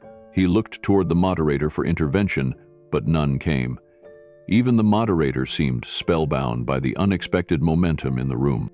Keanu took a breath. I don't need to win anything here. I didn't come to prove myself to you. He turned to the students again. I came because someone once told me I'd never understand math, that I should stick to what I was told I was good at, and for years I believed them, until I realized something important. He picked up a piece of chalk and wrote a simple phrase on the side of the board. Curiosity is a form of courage. The applause returned, slower this time, but deeper. As the chalk dust settled on the board, a thoughtful hush blanketed the auditorium. The words Keanu had written, "Curiosity is a form of courage," hung there, not like an answer, but a mirror. Dr. Lindley leaned back, face flushed but composed, tapping his fingers once on the table before speaking. That may be an inspiring slogan, Mr. Reeves, he said, voice now carefully measured. But slogans don't hold up in research papers or peer-reviewed journals. Keanu gave a small nod. Neither does gatekeeping. There were no cheers this time, just a long silence. A silence that said more than noise ever could. Dr. Priya Das leaned forward. "I think what we've seen today," she began, "is the very definition of what this summit was supposed to be about. The intersection of discipline and imagination, of lived experience and formal education." Lindley didn't interrupt her, though his jaw was clenched. She turned to Keanu. "Would you mind telling us more about how your interest in mathematics began? Specifically, how it carried through your life?" Keanu paused, hands relaxed at his sides. "When I was a teenager," he said, "I had trouble sleeping. I used to stay up late reading, mostly physics and music theory. One night, I tried to understand the math behind how my guitar strings made certain tones. That led me to harmonic motion, then waveforms, then Laplace transforms. I didn't have a tutor, just a wall, a black marker, and some books I'd borrowed from a retired neighbor." He smiled gently. "Math was the only thing that didn't ask me to explain myself. It just made sense." In the front row, Talia's pen was still. She hadn't written anything for the past 10 minutes. She was too busy watching, absorbing, understanding. Keanu looked back at the board. "I never became a mathematician, but I never stopped learning. Because the point of all this," he said, gesturing to the chalkboard and the stunned professors behind him, "isn't about who knows more. It's about what we do with what we know." Dr. Das was smiling now, clearly moved. Even some of the professors who had chuckled earlier were leaning forward, no longer smug but thoughtful. Dr. Lindley said nothing, because sometimes silence is the loudest sound in the room. Keanu stepped away from the crowded auditorium, the noise of applause and whispered disbelief still echoing behind him. He moved down a quiet hallway, away from the students clustered in groups, their phones still buzzing with updates and half-whispered quotes from the session. He needed a moment alone, not to retreat, but to breathe. A shaft of light from the stained glass window fell across the corridor, throwing colored patches onto the old stone floor. He paused in it. His breathing slowed. He reached into his coat pocket and pulled out the folded edge of his notebook, fingers tracing the worn cover like it was an old compass. It was strange, in a way. He hadn't intended to teach today, or to perform, but something had shifted when he saw that equation on the board, like a familiar song beginning in the distance. Behind him, footsteps approached softly. He turned. Dr. Priya Das was there, leaning slightly against the wall, arms crossed loosely. She wasn't smiling in a polite faculty way. It was different, almost like gratitude. "You learn like a builder," she said gently. "Not like a theorist. I've never seen someone work through a tensor field with that kind of spatial intuition." Keanu gave a quiet laugh. "Maybe because I've never had a proper teacher," he said. "I learned on whiteboards in garages, on the backs of scripts, while touring. When things didn't make sense, I just found a way to make them fit." Priya stepped beside him. "You think like an engineer, but you explain like a poet. You don't just understand the mechanics, you feel the rhythm in them. That's rare." "I'm not sure I deserve that," Keanu said, almost embarrassed. "No," Priya replied. "I don't say it to flatter you. I say it because I watched my students, those who struggle with theory, finally light up while you explained Navier-Stokes. You used wind, breath, engines. They saw themselves in it. That's more than teaching. That's what real learning invites us to do." He looked down at his notebook again. "When I was 14, there was this problem about phase resonance in strings. I didn't care about solving it for the grade, I just wanted to know why my guitar kept sounding wrong. One question became another, and eventually, I was drawing wave equations on my walls with a felt-tip marker my mom thought I'd lost." Priya's smile deepened. "You never stopped being that kid." "No," Keanu said. Not really. I still don't always get people, or why they laugh at things that hurt. But math? Math was the only place the world behaved. They stood in silence together for a moment, two people from different worlds, joined by something deeper than careers or credentials. A shared love for clarity. Priya walked a few slow steps ahead, then turned slightly. There's something else you should know, she said. When Linley invited you, it wasn't with open hands. He'd been mocking the idea for weeks. Said your presence would draw views, not value. Keanu nodded. I figured as much after that dinner toast. Never meant this summit to be a true exchange of ideas, she continued. To him, this was theater. But you turned it into something real. Keanu leaned against the wall, thoughtful.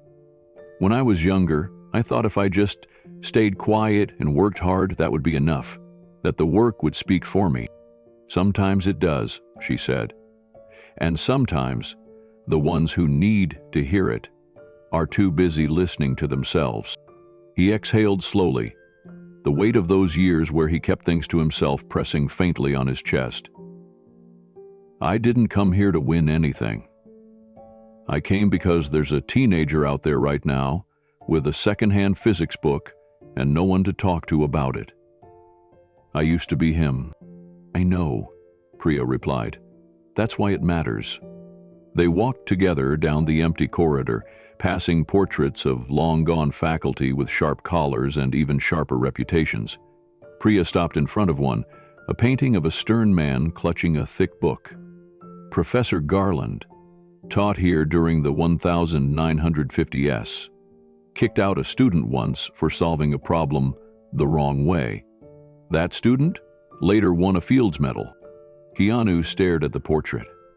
I've met that look before. Most of us have, Priya said. That's why I stay, to make sure students know it's okay to ask the messy questions, to fail forward, to learn sideways. You must be a good teacher, Keanu said. I try to be, she replied, but after today, I think I've just been speaking in too many straight lines. You curved the conversation back to what matters. There was a pause, soft and still. Keanu looked down at the floor, then back at Priya. Do you think they'll remember any of this? The ones who need to will, she said, especially the ones who thought they didn't belong in that room. From somewhere down the hallway, the sound of student voices drifted in, buzzing with energy, still charged from what they'd just witnessed. Priya gestured toward the direction of the auditorium. They're waiting for you, not for answers, but to know it's okay to keep asking. Keanu stood straighter, slipped the old notebook back into his coat.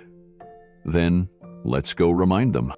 They turned together and walked back toward the sound, two educators by different names, sharing a quiet understanding that sometimes the most powerful lesson isn't how much you know, but how far you're willing to go to light a spark in someone else. By the time they returned to the edge of the auditorium, the crowd had shifted. The break was nearly over, but a line of students had formed near the panel stage. Not for photos, not for autographs, for questions, real ones. Talia stood at the front of the line, notebook clutched tightly. She smiled when she saw Keanu and Priya, then stepped forward. Mr. Reeves, what you said about modeling chaotic boundaries using simplifications, did you mean Fourier smoothing or something like boundary layer approximation? Keanu smiled gently. Both, actually. It depends on the system and what you're trying to predict. With sound waves, for example, smoothing's more useful, but with turbulence, sometimes it's about knowing when not to trust the average. She lit up, nodding furiously. That's what I thought, but my advisor always says I overcomplicate things. Keanu leaned slightly closer. Sometimes, the right complication is just a better question. Talia blinked at him, stunned, then laughed softly, looking down. That's the nicest thing anyone's ever said to me during finals week. As she walked away, Keanu turned to Priya. She reminds me of someone. Let me guess, Priya replied. A certain boy with a blackboard in a garage. Keanu chuckled. Guilty. More students trickled forward, each asking something. Some about math, some about physics, and a few just asking how he stayed curious when it was easier to shut down. Keanu answered each one with patience, meeting their eyes, as if each question deserved its own hour. No one asked about his movies. They were here for something else now. Behind the students, several faculty members hovered awkwardly. Some visibly uncomfortable, others quietly intrigued. One of them, a tall woman in a charcoal blazer, finally approached. I'm Dr. Shelley Ross, she said cautiously. Linguistics department. Keanu extended his hand. Nice to meet you. She hesitated before shaking it. I just wanted to say, I didn't expect to learn anything from today, but I did. And not just about equations. Keanu nodded gently. Learning doesn't ask for permission. Dr. Ross gave a short laugh, almost embarrassed. You'll probably get some pushback later, just so you know. I usually do, he replied, voice calm. As the bell chimed, signaling the next session, Priya leaned in. Are you ready for Linley's next move? Keanu gave a small nod. He's not finished. Not even close, she said. But neither are you. They walked back toward the stage as the room settled into a hush. Keanu took his seat again, back straight, gaze steady. Across from him, Linley shuffled a fresh stack of papers, his eyes scanning the crowd. His smile was tight now, his posture coiled. He hadn't expected resistance. He certainly hadn't expected admiration for Keanu. But as the auditorium filled again, one thing had changed. This was no longer a crowd waiting to watch a famous actor perform. They were waiting to learn. And that, more than any equation, was what Linley feared the most. The auditorium had barely settled from the break when Dr. Linley stepped back to the podium. His voice cut through the murmurs with crisp precision. Before we conclude today's session, I'd like to offer one final thought experiment. A small detour into theoretical probability? He gestured to the massive screen behind him. It blinked once, then filled with a dense lattice of equations. Symbols sprawled across the digital canvas. Nested summations, factorials, recursive bounds. Most undergraduates didn't even recognize the notation. The more advanced students leaned forward instinctively, trying to orient themselves. Linley's tone was deceptively casual. Some of you may recall this from our graduate colloquium last spring. A challenging combinatorics, derivation from random graph theory, originating from an unsolved modeling problem in stochastic network design. No solution, of course, only the brave try. He didn't look at Keanu directly, but everyone in the room knew who the challenge was aimed at. Keanu stood slowly, one hand in his pocket, eyes fixed on the screen. He didn't squint, didn't frown, just looked. A long pause. Then he smiled, not smugly, almost like he was seeing an old photo of someone he hadn't thought about in years. That one. Keanu's voice was calm, low, steady. I remember. The room went still again. I was maybe 21. It was in a book I found in a used store on Fairfax, pages already underlined by someone way smarter than me. I stayed up all night trying to understand it, not to solve it, just to see how it moved. He stepped toward the whiteboard again, but didn't pick up the marker. Instead, he pointed at one portion of the projection. You see this section here? This is where most people get tripped up. It's not the math, it's the meaning. They think it's about solving a puzzle, but it's not. Keanu turned back to the audience. It's about seeing how uncertainty behaves, what it wants, where it hides. More students were scribbling now. Professors glanced at each other. He stepped to the board and drew a small diagram. Simple, 3 dots, arrows branching from one to another, then loops. "It's like mapping possibility space," he said, circling one node. "This isn't about the exact answer. It's about understanding what grows, what dies off, and why." He paused, tapping the whiteboard gently. "Most of the time we teach math backwards. We teach structure first, then struggle. But real math starts with struggle, with staring at something until it blinks, until it breathes." A murmur rolled across the audience, not of doubt, but awe. Keanu stepped back. "I never solved that one perfectly," he said. "But I still remember the pattern, and that's what matters." The silence in the auditorium deepened. Students were no longer taking notes. They were holding their breath. Professors, once skeptical, now leaned forward, the hard edges of skepticism softening into something closer to curiosity. Dr. Lindley remained motionless at the podium, hands clasped behind his back. His jaw had tensed. The challenge he'd issued, his final card, had not only been met but gently turned. Not with a show of superiority, not with arrogance, but with insight, with restraint, with the kind of understanding that made equations feel like stories. Keanu remained by the board. He looked around the room, his voice quiet but unwavering. "When I was younger, I used to stare at problems like this for hours. I thought solving them would prove something, that being able to write the final answer meant I was worthy of something." He glanced again at the screen and then turned it off with a flick of the remote. But real learning isn't about proving you're smart. It's about connecting the dots others forgot were related. It's about understanding why a pattern appears, not just what comes next.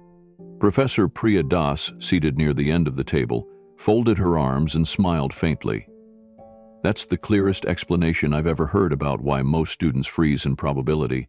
They're afraid of being wrong." Keanu nodded. "But in combinatorics, being wrong is how you learn where the pattern ends." Talia, sitting near the front row, looked at him wide-eyed. "That's exactly what my professor said last year. Only it took him 2 weeks and 3 office hours to say it." The audience laughed. Warmly. Not at anyone, just at the realization that something profound had unfolded in a room designed for posturing and performance. Lindley cleared his throat. "That's a generous interpretation, Mr. Reeves, but intuition alone isn't a replacement for mathematical rigor." Keanu didn't react defensively. He tilted his head slightly and replied, "It's not supposed to be, but it's where rigor begins. Without intuition, rigor is just repetition." Lindley said nothing. Keanu walked slowly back to his seat.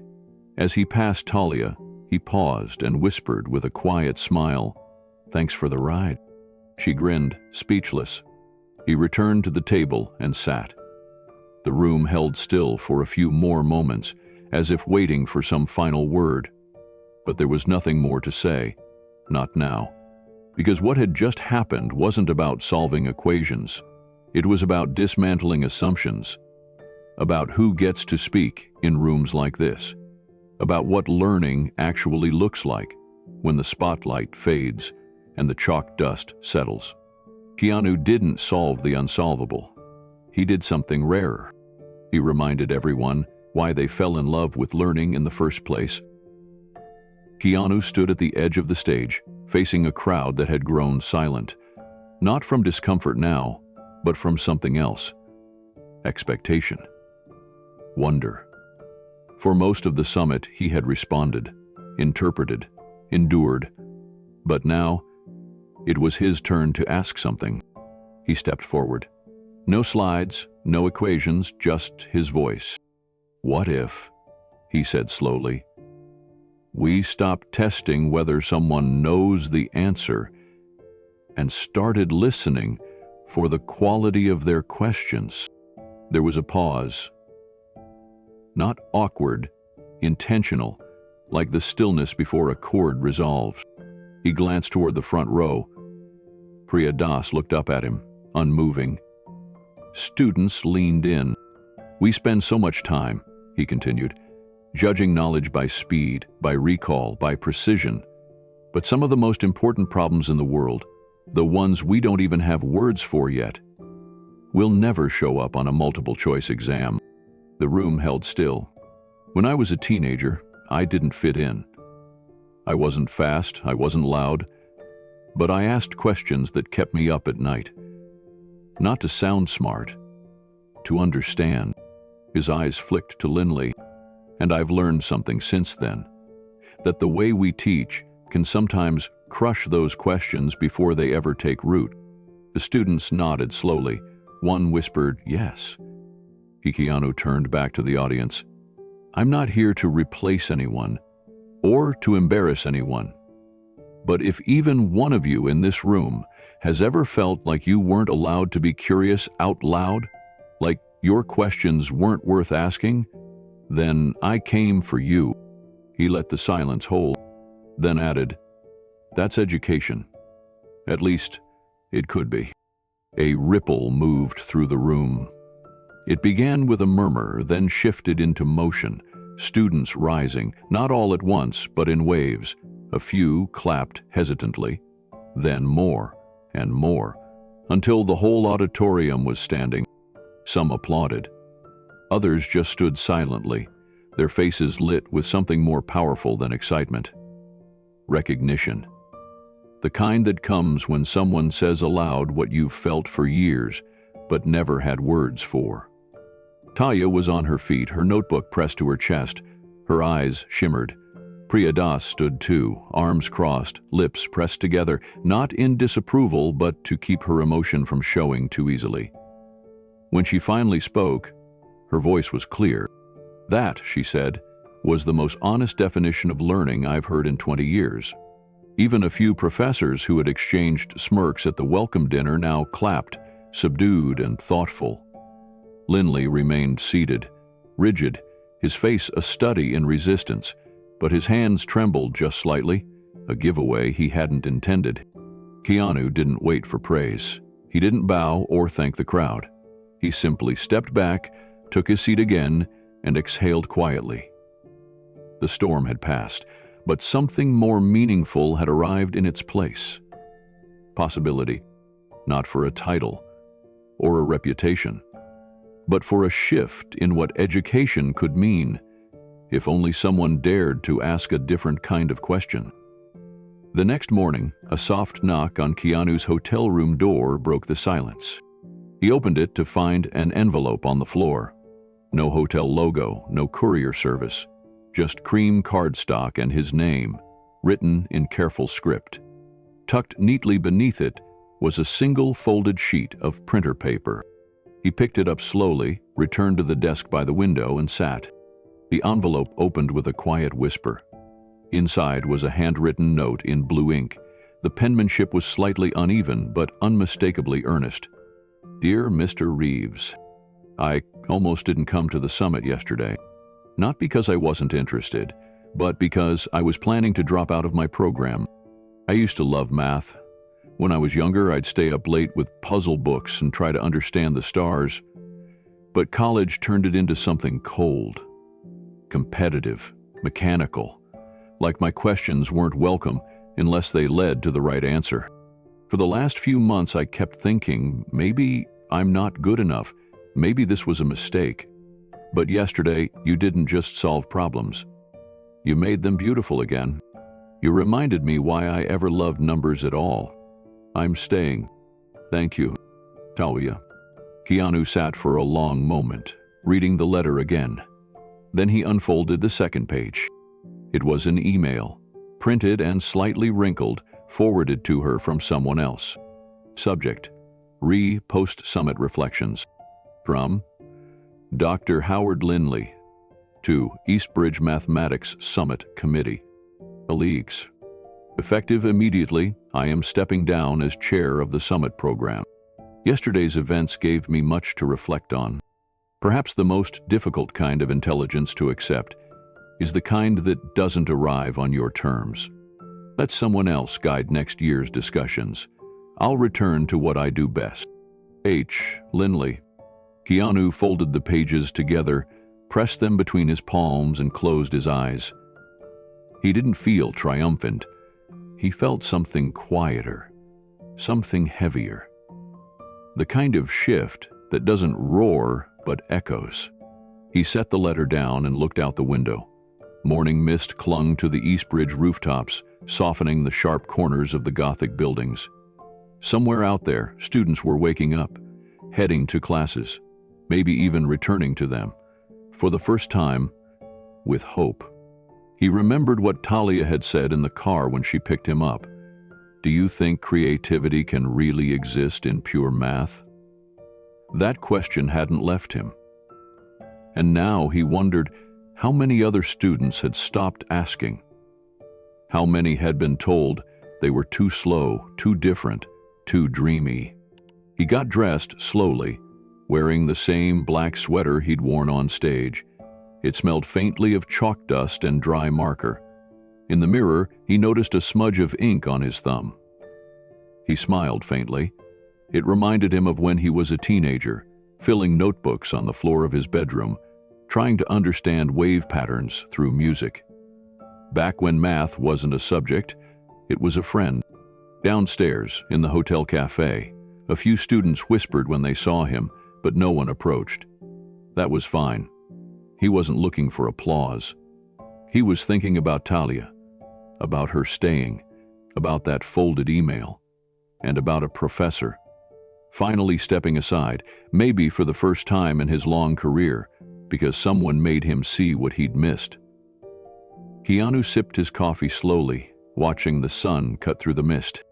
It wasn't just equations that had been solved yesterday. It was something far less visible and far more important. He took the envelope from his jacket pocket, now warm against his chest, and opened it one last time. Talia, whatever made you think you didn't belong was wrong. Whatever made you question your mind was wrong. Curiosity doesn't care about perfection. It cares about wonder. And your letter? That was the most beautiful proof I've ever read. Thank you. He slipped the note back inside, placed the envelope on the table beside his coffee, and smiled. Some letters arrive in silence, but they rewrite everything. Keanu sat quietly in the plane cabin, a journal open on his lap, the same one he'd carried for years. A soft hum filled the air, and the evening light cast long shadows across the page. He uncapped his pen, took a breath, and began to write. They tried to trap me with equations, he wrote, the ink flowing in smooth strokes. But I wasn't there to win. I was there to remember. He paused, then he wrote more.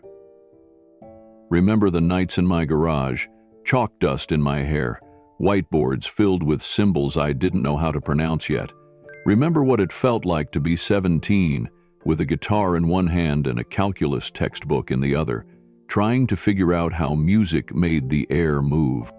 A long moment passed before he continued.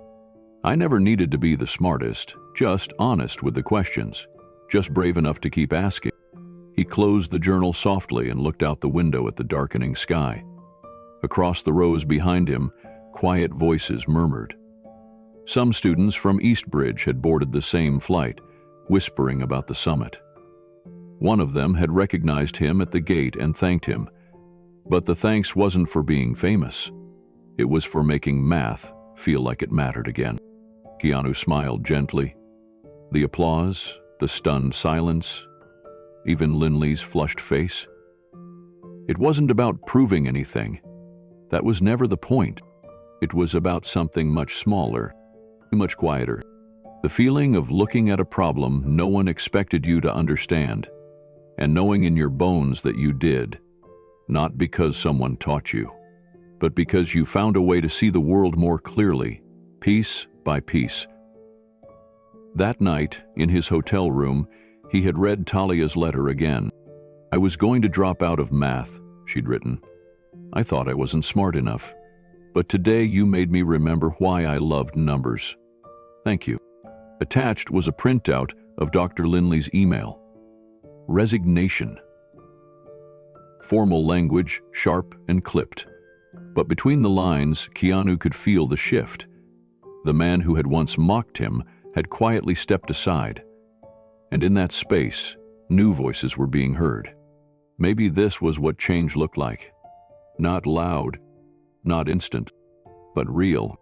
Somewhere at Eastbridge, a student who once sat silently in the back row was now writing again, sketching patterns on a napkin, solving something not for credit, but for the joy of it.